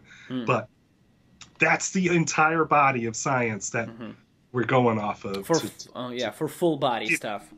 For full body. And like I said, the intensity range of those studies is usually between, I think, 15 to 50 milliwatts per centimeter squared. I've never seen one that goes 100 or 200 or something crazy. You need a reasonable amount. Now you're engulfing the whole body in this intensity, so it's a lot of power. So there's only, like I said, 5 studies on full body light therapy. I've been working on another blog. Well, I did another blog where everyone says, oh, we have the best clinically studied wavelengths of 660 and 850, the 2 wavelengths that Juve uses. And yeah, it's like this mass, what's it called? Psychosis, where if everyone's just repeating the same lie over and over, it just somehow becomes They're the best. Yeah, I got you, man. So I tried to break it down. I mean, I could only find like 20 some odd, maybe 30 studies that use that combination of 660 and 850. And again, most of the times we were small handheld clusters that you hold on the skin. So I don't see how you can claim those are the best wavelengths, because there's only 30 out of 6,000 studies that use this combination. Like, where are we getting this information? And then I'm doing another review kind of like that, where there's a big problem with being a distance away from your panels or from red light therapy devices, lasers. Most of the lasers, they'll press right into the skin because your skin naturally reflects red and near infrared light. And so if you're standing 6 inches away, like how Juve says, and all these companies say you got to be at least 6 inches away, a lot of that light reflects off your skin, and it's not absorbed. It doesn't obviously benefit you. So there's actually a downside of being too close to the light. There's a downside. No, there's a downside if you're too far away. So most of the time they press the light right on the skin to eliminate the reflection losses, and you get to eliminate. Absorbed. Okay. I thought you were saying that it somehow doesn't get absorbed because you're too close away and it reflects it. But you're saying you want to be as close as possible. It's just going to bounce off and go off into the room. So most of the studies, they're very clear about this. They press it into the skin, and that helps with absorption and penetration and getting, the right dose, because they can't even control the dose. If you tell someone, okay, stand 6 inches away, don't fidget or move around too much. Even I think Dr. Hamlin was laughing on like, how are you going to control the dose of telling someone to be 6 inches away? Yeah. But so that's a big problem. There's not a lot of studies that use non-contact red light therapy treatment. So again, that's another downfall with, if you're really talking about therapeutic application, is most of the therapeutic application was using LED clusters or pads that they press onto the skin to eliminate the reflection loss. It's harder to figure out the dose because it's much more superficial. If 6 inches away or 12 inches away, you still get benefits. A lot of people are getting benefits, but we don't know, what's the science behind doing non-contact treatment. So, but it seems that most of the studies are done on contact, meaning with the contact. And like I said, I'm trying to comb through the research, and maybe I can find another 20 or 30 with non-contact LED devices. And again, that's not a lot to go on. If we want to be really scientific about it, and do things the right way, then we should look at the right context of the science, and not just be making up whatever we feel like. So do you have any devices that are contact like that? So most of my small devices, I encourage being contact use.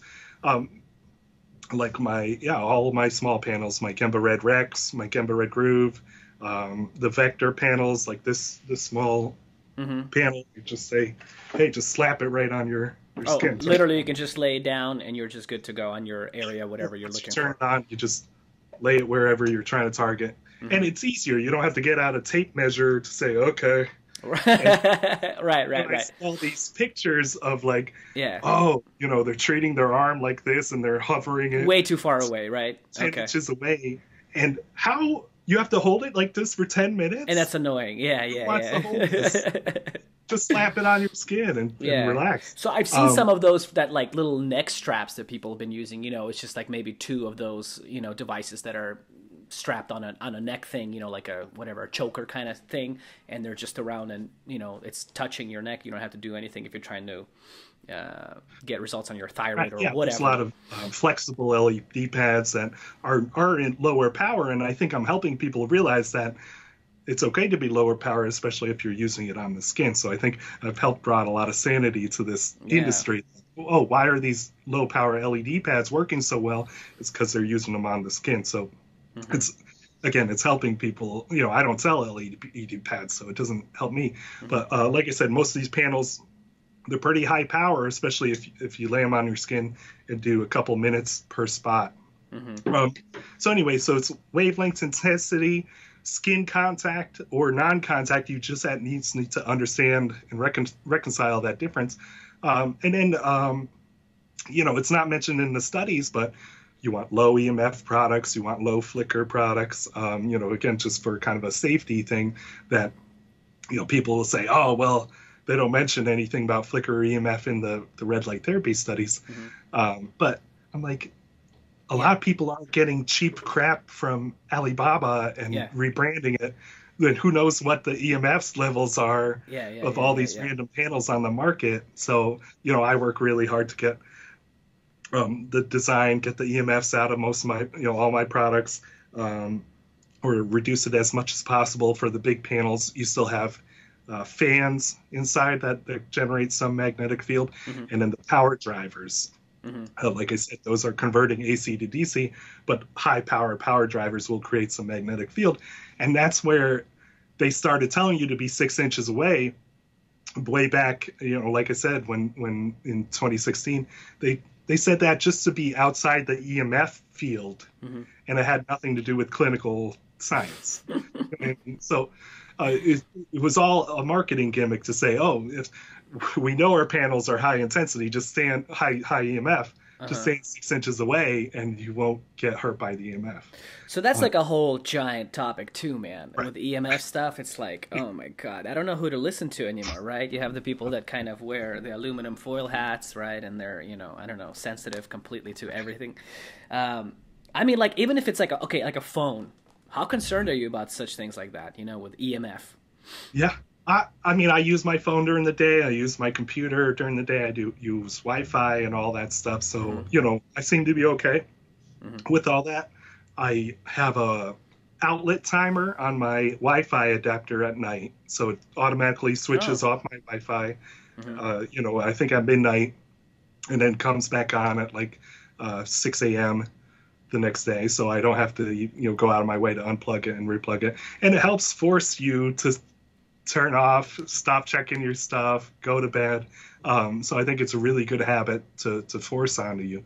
And again, it's only a $20 eBay outlet timer that just turns on and off. Super good tip. Super easy. No, it's huge. Some people get those cages that they put on the Wi-Fi router, but I think it just amps up the signal to get past it. You mean the Faraday cages, or what do you mean? Is that what you're talking about? Like a Faraday cage around. Well, hey man, I know some people that sleep in a Faraday cage bed. They have it surrounded. I don't know, man. The thing is, like, we're so... Look, it's probably not good for us, but it's definitely almost impossible to escape if you live in even a small city, right? Because it's just like Bluetooth. I mean, you turn on your phone and there's like 30 Wi-Fis around you, so it's like... Right. I live in a small town, so there's not much from my neighbors.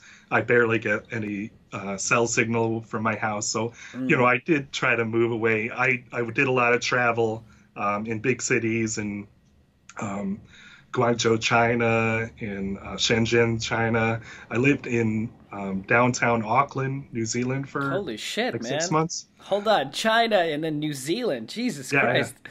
How is China, man? You got to tell me about China. How was that? China is cool. You enjoy that? I didn't go post-COVID, but I went, long before COVID. But so yeah, I lived in Guangzhou, China for about 6 months, and Guangzhou is southern China, so it's really hot and humid, and it's really brutal. There's a lot of pollution, so it really messed me up. So you could barely go outside. And you get slapped by humidity and pollution, and then you just go back inside, and it's just not even worth doing much. But that's where I met my first factory in Shenzhen. I took the high-speed train to Shenzhen and met with my first factory there. But then Chengdu, China was amazing. So it's much less pollution, a lot more parks, a lot more nature. They have the panda sanctuary out there, so you can see the pandas. Very cool. Yeah, but I love the infrastructure of China is amazing. Even a lot of the signage was written in English and Chinese, so I could get around the city on all the subways and the high-speed trains. So easy to get around. Great infrastructure, great cleaning the. This is not good, Andrew. You're making China sound too good. I don't like it. It's not good. There's no crap on the sidewalks and all this stuff. Like, there's always someone sweeping up the sidewalks, and they're so happy about it. But no, so yeah, it was a great country to be in for a short time. But like I said, the food wasn't great for me. A lot of carbs, a lot of stuff fried in oils. Yeah, a lot of fried shit. The sleep wasn't good because it was a mega city and there's always lights and who knows, EMFs and stuff like that. So it was rough. All this travel was rough on my body. Oh, but, yeah, man. And then you moved from there to New Zealand. Is that how it went, or what? Yeah. So my wife had a job where she was traveling. We were traveling all over the world, and I quit my engineering job and I was traveling with her. And then I had a bright idea to start a red light therapy company while I was traveling. So, who can ever let themselves enjoy something? Travel. Just so I'm working, and now I'm in Auckland, New Zealand, working on my new business and trying to enjoy the hobbit holes. Yeah. And their daily rain, right? How is it? Yeah, no, it didn't rain too much. So we stayed downtown Auckland. I mean, I couldn't even sleep there because we had like a street light near me, and then we had like cars and like, what I mean? You think it's such a pristine place, but if you're in the middle of a city, it's not good for you. So, but obviously amazing country. It's like you can just drive around, and every 15 or 20 minutes you're in a different like biosphere of like, oh, beautiful beaches and this like crazy like volcano formed feature, and then you go to another area like, oh, all these rocks and all this hiking and all these great fields, and it, like just everywhere, like Lord of the Rings shit, huh? Yeah, it's just amazing. But like you can see so much. You can go down south and see the fjords and see the snow, like there's snow and skiing and all this stuff. So just endless stuff. Man, I would go. It's just so fucking far away, dude. I don't know. Speaking of, traveling being hard, I don't know. Every time I fly, I'm just ruined. Even if it's like a 5-hour flight, I just hate the whole process of it. I don't know. I don't know if it's going through the security, the TSA, all that, or just being up in the air. I don't know. But I get exhausted. I really don't. I mean, in a way, I'm jealous of people that like enjoy getting on a plane and like flying for 17 hours or whatever the fuck it is to New Zealand. I don't know, man. It just kills me. Yeah. No, it's brutal. And then it's like, if you don't live there, you're only there for vacation for a week or two. It's hard to get your circadian rhythm back on and come back. While you're trying to sightsee and hike and do all this stuff. But there's some hacks like I do. Molecular hydrogen, you do those tablets that bubble up in water, and those are great antioxidants to do on the plane. So just sneak on a couple tablets and drop it into your water. I do love those, man. And just like non-scientifically speaking, it just does feel more airy and tasty. The water is like so much better after you drop one of those in there. No, right? I feel like really clear-headed. I took one this morning for this interview. The molecular hydrogen, and I think Dr. McCullough and some of these other biohackers will say, that's like part of their flying routine to mitigate all the stresses of flying and whatnot. But then, it's a lot about manipulating your lights, wearing blue blockers, especially if you're flying, at night, travel with eye masks and blackout tape and all this stuff. So when you get to your hotel room, you cover up all the lights and shut all the blinds and Get that cave you know, going.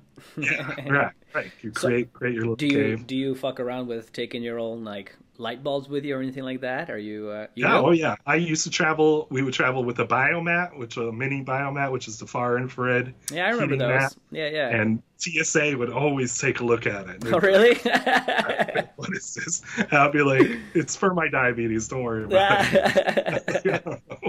But they're like, but like it lights up the X-ray because it's all these rocks, like the amethyst and whatever crystals, Uh-huh. and so I'm sure it looks nuts under Yeah, it just X-ray. looks. I But bet. yeah, then I'll have a couple of my LED panels, like a small one or a big one, and those go through no problem. And yeah, and usually most of my power adapters can work internationally. So if you have the right outlet adapter, you can plug them in right. So yeah. So Yeah. I always do red light therapy, light therapies, blue blockers, all kinds of supplements for travel. Changing out light bulbs out of hotels, anything like that? You know what I I mean? I just use my panels Oh, you don't for even light. turn it on. Ah, Yeah, that's I fucking because smart. a lot of times they're built in. You can't always swap out the light bulb, so it's easier just to bring your own lamps or whatever. Yeah, man, it kills me. I work in gyms a lot, so like I'll go into a gym and it's just like those incandescent giant Yeah, bulbs and the fluorescent, the big tube fluorescent. I'm sorry, yeah, fluorescent. Yeah, are dude. brutal. I cannot. Yeah, I don't understand how people work under those things for 8 hours a day. A lot of people do. right. No, Kills me. it's so Kills me. stressful. Yeah, yeah. Oh man. So what can people do if instead of what would be let's say you are in charge of setting up an office space. What would you use instead of those bulbs? You can find basically LED retrofit tube lights that you can try to swap in, but sometimes the fluorescent fixtures will have the ballasts built in, so sometimes it's better just to start brand new with new whole new lighting fixtures and the bulbs. But you can find low flicker LED tube lights. There's a bunch So of they do companies exist, that do. the Oh same yeah, style, but just low yeah, flicker and like LED. waveform lighting does a lot of professional grade stuff. There's a lot of companies that are coming out with like human centric lighting or human lighting that's Good to designed hear. more for I human. didn't know that honestly, man. So Because yeah. yeah, so they're trying to market for it again. Is it marketing, and are they really doing the right things, Well, yeah. or is it just marketing? So you still got to check it out. But yeah, there's low flicker stuff.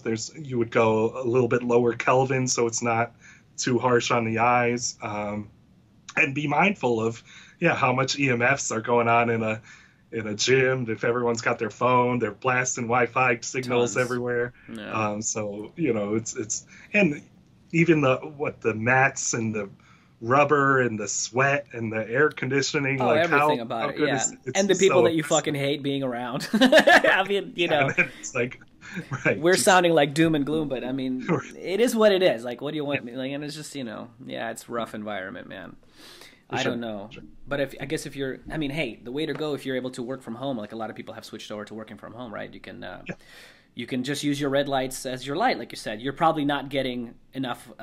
You're not close enough, obviously, like we talked about, right, to get some of the good beneficial effects. But you're getting light, and maybe you're still getting some, right? right. Yeah. So Have you? I mean, and it's not scientific, but have you heard? Have you had anybody contact you or people tell you some crazy healing stories, anything like that? Anything really that kind of, thought, oh wow, that's amazing. Somebody got really better using some of my products. Yeah. yeah, I think any effect is amazing. I have had a couple guys say it boosts their sex drive. They say it's boosted their testosterone, but I don't think they actually tested it. Yeah. You know, Well, and subjectively, I'm always right? skeptical Yeah. of those claims, even like I said, from my own customers. But those claims have been Sure. whipping around so much. Oh yeah, speaking of that industry. company that shall not be named anymore. Yeah, right. that one is a big one. And I Yeah. mean, look, even if there is also the possibility of it was boosted, but boosted while you were using it, say, and then Right. it goes away. So yeah. what does that really mean, right? It's like it's just like an effect, right? If I punch you in the face, your face is gonna hurt. It doesn't mean that it's always hurting. You know what I'm saying? If that makes sense, that analogy makes sense. But you know what I'm saying. But it's more like the opposite, though. The opposite of what I said. A testimonial proves correlate. It doesn't even prove anything, but it's correlation. It's not causation. Yeah. Right. Because you need a controlled study to really understand the variables, and just one person with an anecdote that they increase testosterone, that's great for them, if it's true, but you need more rigorous science to do that. But anyway, so I use my stuff on my family. My mom I use for pain and for she's got Parkinson's disease, so it helps with the tremor and with the shake and with the pain. So I have her wrapped up in LED pads and panels and stuff when she sits on her recliner, and she'll relax under red lights, and it helps her fall asleep and use all that. A lot of times I get reports with people with falling asleep that they gotta have the red light panel for sleep. Whether they're using it, I think a lot of times they use it at night on the chest, and it helps stimulate melatonin production. If you use it at night, don't use it on your head or your eyes at night, but it helps stimulate melatonin production if you use it on the chest at night. And then in the mornings, you can use it as a bright light therapy on the eyes and the face. In the mornings, most of the panels, you aim it at the face, and it's kind of like a bright light therapy, especially if you can't get out in the sun. So all that helps with sleep. I think sleep is like kind of a subtle thing, and people are, I don't care about my sleep, and yet a huge sleep thing. is amazing. Right? Sleep is so critical for every disease. So if you can help with that, it helps with everything else. I hear guys who work out, they say their recovery's better, they get less soreness and things like that. It helps with blood flow. There's tons of studies on athletic performance, so it's not a big surprise. What else? Yeah, back pain. People use it. I've used it for my back pain. I know other people are using it for back pain. So, really, it's great, I think. And so let's say you're using it for back pain, just laying down on your belly, say, and just putting a panel right on your back and just laying there. Yeah. Or if you're sitting up, usually if I'm sitting on a chair, I can wedge a panel right behind me. Oh, okay. And it just sits upright, and you do the low back, and it's great. Like it's. So And because so most of my panels are pretty thin and lightweight. And a good dose, like how long would you do that for an average person? For like my Groove and Rex panel, I'd say about 20 minutes. You do 20 minutes, and that's it. Like you don't have to wait. Do it for hours and hours and hours. Feel at a time. something like you just do 20 minutes, and sometimes when you turn it off, that's when a lot of the mechanisms actually start to happen, and they happen for several hours after the treatment. Yeah. More is not better again, right? It's not like working out all day means it's better. It's just work out a little bit and then go rest. So same idea could just be. Like it. Okay. Yep. Yeah. So you do the dose. About 20 minutes. With some of the higher intensity ones, it will be like 5 minutes, like I said, per spot. So that way you can cover a couple different areas. So it kind of depends on the intensity, but usually 20 minutes seems to be a sweet spot with LED panels. Like my full body panels, you'll do maybe 10 minutes in front and then turn around and do another 10 minutes on the back. A lot of girls are using those face masks things now, right? Well, they'll do you have any of those yet? No, I don't do the face masks. You gotta get some, man. They're popular with the chicks, I'm telling you. But again, they're getting really oversaturated with how many different face masks there are, and a lot of them look identical because they're coming from the same factories. The same factory in China. so it's like kind of sometimes it gets embarrassing when you see reviews and you see the same product lined up next to each other. Just has a different sticker on it, right? That's it. Yeah, right. Just different Lego. But I'll say get a panel. You can set it on your table and then aim it. Just aim it at your face. So that way you don't have to smush a plastic thing on your mask on your face. You can have it comfortably at a distance away that your skin's very responsive to red light therapy, so you don't have to smush it on the face. You can be about 6 to 12 inches away, and it covers most of the face. You don't need to wear a big mask. And it's more vast. It's more versatile. It's more sturdy. that you just kind of can use it for different areas And too. you can use it for different areas. Yeah, that's what I was gonna say, right? Because then you're just stuck with this thing that's only Then for your it's just face. a mask. Like, okay, maybe I'll wrap this mask on my Around shoulder. my shoulder. Yeah. So panels. And what's the biggest like panels that you have? How long are those? I have my overclocked panel, which is like a really good kind of size and price point. It's what's it, 42 inches tall, so it's what's almost three and a half feet That's tall, pretty big. and then about 10 inches wide, and so that covers most of your torso. So it's not about I don't want to over design something that's massive and A bodysuit made of red light. if it's larger than the size of your body, then it's kind of inefficient because a lot of the light's just going where you're not treating your walls, you're trying to treat your body. So I try to make it very efficiently sized to be like most of your body size and not like this oversized thing that, again, is it more like a placebo of feeling like this grand panel is covering your whole wall and you're like, oh yeah. Yeah, pretty much though. It's definitely a placebo. Right. Yeah, so again, sometimes people feel like they have to pay a lot of money or get something that's massively oversized, but you don't. And that's what I try to convey, not just with what, my marketing and my blogs, but with the product design themselves, being very practical, covering just enough of the body to make sure it's effective. So that's a good one. So that's called my overclock panel. So it's $1,490 right now. So $1,490 is the full price. It's going to go on sale for Black Friday next week. So it'll be a great price. Again, it's very competitive with Juve because Juve is only their solo, their standard body light size is only 3 feet tall. So we added 6 more inches basically to that. And how would you use that big one? Would you just hang it on the wall, say, or a doorway or something like that? Yeah, so it comes with a kit, so you can hang it on a door. So it comes with that mounting hook, so you can put it on most doors, hang it on the door, and then you're good to go. It also, if you find a stud in the wall, you can put a bolt in the wall and then hang it on the wall, which is great. Or it does have 4 mounting holes, and I did a review where you can get a TV stand from Amazon. That's only like $120, and then you can mount it to this TV stand. It's got wheels, so you can roll it around. Oh wait, but it's convenient. Where is it facing then?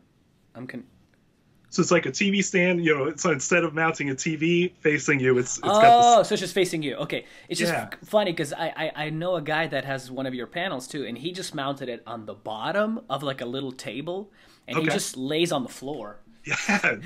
And just has it on him. Right. You can have 2 chairs and like put it on top of the 2 chairs and lay underneath. Yeah, but I really liked his setup because he just kind of crawls under the table, and same thing. It's just a very cheap, whatever, open table, nothing special, and he just lays underneath it on the floor. And I was like, oh, that's fucking great. And then just flip it over. That'd be a good way of doing it.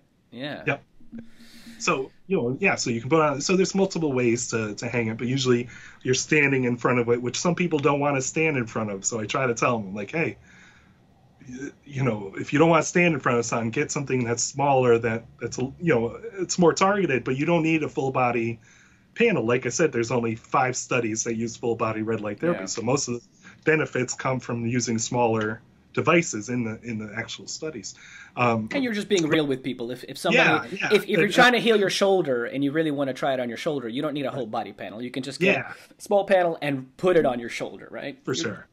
Yeah, that's where I think, like I said, a lot of people kind of get out of control, and I've got more complaints about the big panels where people are like, oh my God, I'm so bored standing in front of this panel, or if they've got pain, you don't want to stand, and you can sit in front, you can bring a chair up to it and sit in front of the panel, but then it's kind of like hard to control the distance because your knees will be out in front of you and kind of hard to make distance. But it can work if you really want to sit in front of it, or have an open back chair. You can sit and get your back on it and get the front. So there's different ways to do it, but usually I try to remind people, hey, you're going to stand for 20 minutes in front of this, so it's not always... Yeah, no, I'm telling you, man, that table thing is the way to go, or the TV stand. I like that. I've tried to dream up, like you can get some of these shelving units that are, with the kind of the flexible shelf heights and the bolts. Sure. Yeah. And then you can put a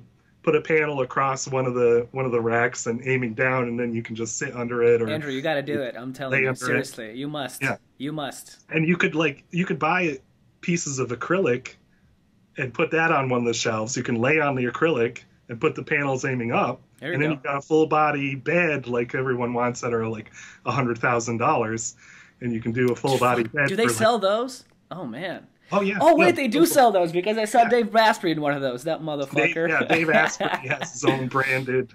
Oh, he sells those too? I didn't know that. He renamed it. I know he became the Dave Asprey instead of Bulletproof or whatever. Right. He renamed his red light booth something like the. Oh, red even chart. that. Oh, okay. Everything he just adds his own name to it, and somehow it gets better. More butter coffee in there. Yeah. So it's like a whole, but they do sell those though, huh? You're saying like like a tanning bed, eh? There's probably at least a dozen different companies on the market that are all selling it, and even the competition with them is really heated. And they're with my products. I see James Carroll is the owner of LaTour, and he's awesome. He's an engineer. He goes to like the U.S. Congress and talking about how red light therapy can help fight the opioid crisis because it can help manage pain. So he's amazing. And he'll be like, I've got competitors making up numbers with high intensity this, and so everyone's dealing with the same problem, not just panels and big pads and things like that. So, but no, they got a big bed, and then his company LaTour also does some clinical grade like handheld units that's more, like I said, targeted, that you use on the skin. So they're really just very small kind of gadget things. But their devices are really like tens of thousands of dollars just for because it'll be like you can run your own little clinic if you're like a chiropractor or a physical therapist, and then you can offer these red light treatments with their high end devices. So how much is a bed, man? How much is a bed? Their bed is reportedly $100,000, which is I can't get it yet. There's a lot of other beds that are cheaper now, but it's kind of a debate of they do have clinical studies on their LaTour beds, and some of the other beds are just whatever cheaper and are trying to get a share of the market. So, and then I tested like the booth at Planet Fitness because they have a red light therapy standing booth. Oh. And that's always been a curiosity for me. Planet Fitness has millions of subscribers that people go. So I think a lot of people learn about red light therapy just by walking by the black card area in the so if you do like the Google trend words, like so many people were researching the Planet Fitness red light therapy because they don't know what it is. So I did a little review of it. But they're using fluorescent tubes because a lot of the tanning booths, they retrofitted the tanning booths because some people don't want tanning booths anymore because of the cancer concerns. So they retrofitted them with red fluorescent tubes, but their spectrum is like horrible. Like they'll say it's like 630 nanometers red, but I measured it with a spectrometer. It's still emitting some blue light, some green light, some red light, maybe a little bit of near infrared. But because the fluorescent tubes are just kind of emitting like just kind of a crazy spectrum, and a lot of people report that they see the bulbs as white, and then they're being gaslit. They're like, no, it's not white, it's red. Just don't trust your lying eyes. It's because it's got a trace amount of blue and a trace amount of green, so it looks like pinkish or more whitish depending on how your eye kind of acclimates to it. So it's not necessarily a red light booth. It's just a... I mean, like you said, like sunlight and with broadband sources, you still get red light therapy from it, but you also get the blue light, which, you don't always want a lot of blue light inside of a enclosure. Right. Well, yeah. And it was flicker, and it was high EMF, and I was just like, this thing's a nightmare. No. But I don't want to get sued by Planet Fitness, so I was trying to be like really no. This is all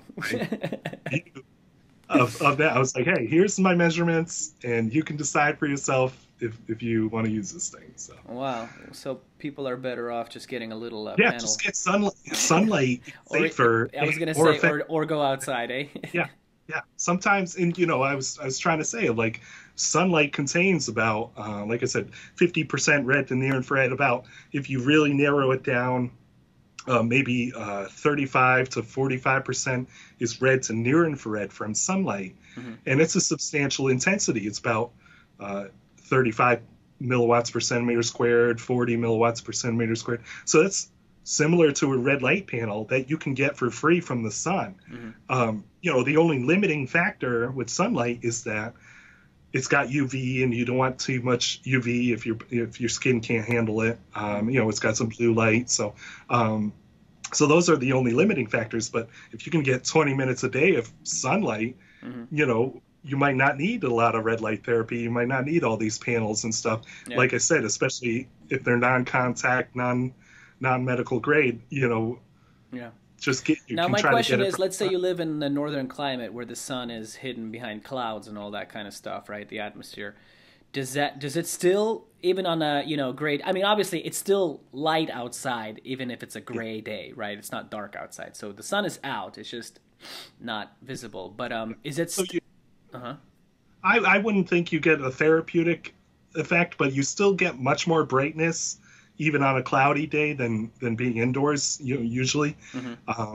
So it's still worth it to go outside and get bright light therapy from the sun, any time of day if you can get out, middle of the day or early in the morning. Yeah, I just wonder how much red light gets reduced because of on days like that.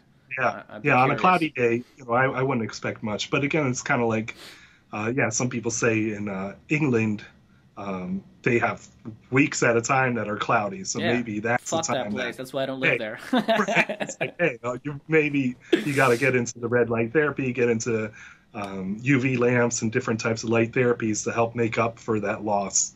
Yeah, and those vitamin D lamps are really popular too, right? Yeah. I have one. I have a Spirity vitamin D lamp. Yeah, that's what I wanted to say. Yeah. And what's the difference with those lamps? What kind of light are those light? What's that? So that's UV. Usually you use UVB, which is I don't want to get it wrong. I think it's around 300, like maybe 280. Maybe that's UVC. I don't want to tell people the wrong number, but look it up. So UVB is specifically the spectrum that helps produce vitamin D in the skin. So you don't get vitamin D from a red light therapy panel like my panels. You don't get that vitamin D. So, just to make sure people are clear. But that's why you go with the Spirity. It does emit, like, I can see visible, it's visibly blue. So it's kind of got a spectrum. They're using fluorescent tubes, which a lot of people complained back in the day, like fluorescent lights. If you were to sit reading next to a fluorescent tube light, you could get a sunburn just from sitting too close to it because it's had some UV to it. But anyway, so they're using UVB lamps, and that helps with the vitamin D production.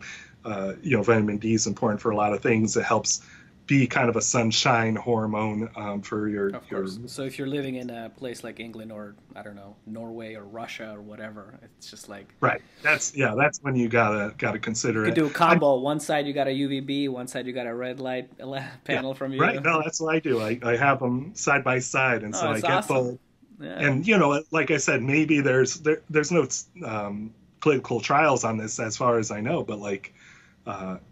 Maybe the red light helps counteract if there are any phototoxic effects from the UVB. The red light helps kind of mitigate that. There are studies where they used actually heat lamps on the skin, and then they let people outside in the sun, and they measured how much of a sunburn they got, and the people treated with the heat lamps got less of a sunburn. Ooh. So it helps protect you from That's UVB. Interesting. So even that's how we market red light therapy in the summer. We say, hey, you got to use a red light panel before you go out to the beach to protect you from the UV. And so does that just come from one study, or you've seen several studies like that? There's one really good study called Infrared and Skin, Friend or Foe. That's kind of a systematic study, so compiles a bunch of different studies. So that one's really good. I can send it to you. But yeah, so there's multiple studies that say it helps kind of protect from UV damage. And you can do it beforehand to help as a preventative, or you can do it afterwards as a healing. If you got sunburned. To think about red light therapy for healing. So that's great. That's great. Because I think a lot of the stuff, there's people try to sell supplements for that, and I don't think any of them really fucking work, man. I think it's a bunch of bullshit, like astaxanthin and or just having a higher vitamin D. Because I work with actual people instead of just selling stuff, So and I've had clients take vitamin D and they're from Canada, and having 10,000 units of vitamin D in their daily supplement stack didn't get them tanner. They were still sunburned and they were red after a couple hours in the sun. Right. So I don't know. I managed to I think it's about antioxidants, like having a good load of antioxidants in your skin. So is there a single vitamin or antioxidant that really helps you with for sure, there's a bunch of factors. Yeah Right, there's so many factors, so you can't just rely on one thing. Like you there? I traveled to like Aruba, and I was taking vitamin K2 and taking astaxanthin and vitamin C. Just vitamin C is enough. Vitamin E, and I've tried to be no sunscreen anymore. Because sunscreen's got bad stuff in it, and you want sensible sunlight. And I haven't burnt myself from the sun for a long time, and like I said, I've traveled to Aruba, I've traveled to Manila, Philippines, and I'll go outside hiking and stuff.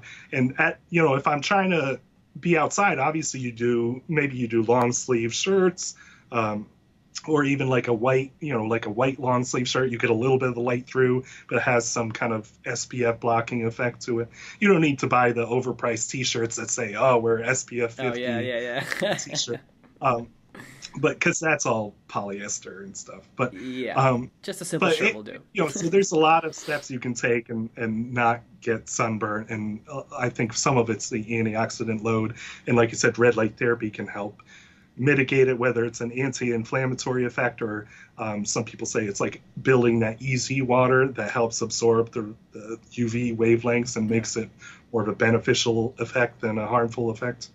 Well, it makes a lot of sense. It makes a lot of sense, because it's sort of mimicking the actual sun, right? Which has a mixture of all these things. So, and just getting outside more often, but slowly building up your tolerance. Right. It's just like, because I think a lot of people are like, I used to go out and get sunburnt right away, and then I started going out every day for 20 minutes, and it's like, yes. Right. And if you start early in the mornings, there's less UV because the sun is lower and it's dispersing more of the UV. So if you start earlier in the mornings or later in the sunset, then there's less UV, so you can kind of build your way up that way too. If you just hop out and get to the beach in high noon and then you lay out and burn, that's not those are the people that would be like, I get sunburned right away. And it's like, hold on, man. Right. Yeah.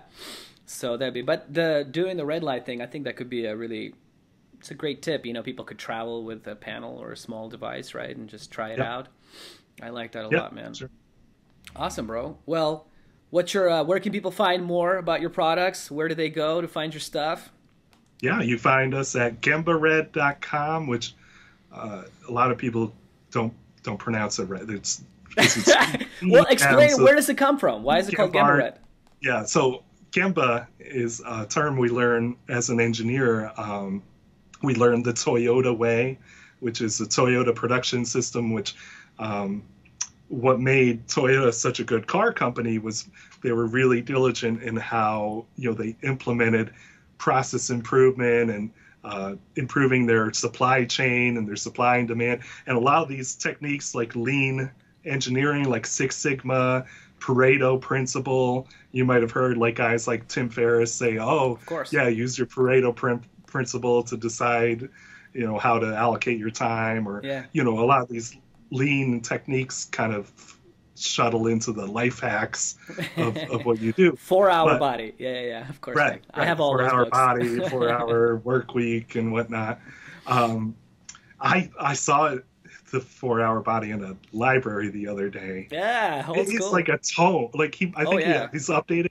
It's like the biggest health book. Yeah, It's well, got a lot of that's the thick style, pieces. man. Yeah, they got thicker. Yeah. I mean, the first one was the 4 Hour Work Week, which was kind of thick, but then Right. yeah, the 4 Hour Body was massive, and then he did like the Yeah. 4 Hour Chef, I think, and then it was, Right. and they just got fucking bigger and bigger and bigger. Right. No, it was huge tome of a book. But so anyway, Gemba is what I learned was it was a Japanese term, kind of the place where value is created. So that's kind of like what I'm trying to do. I'm trying to create value.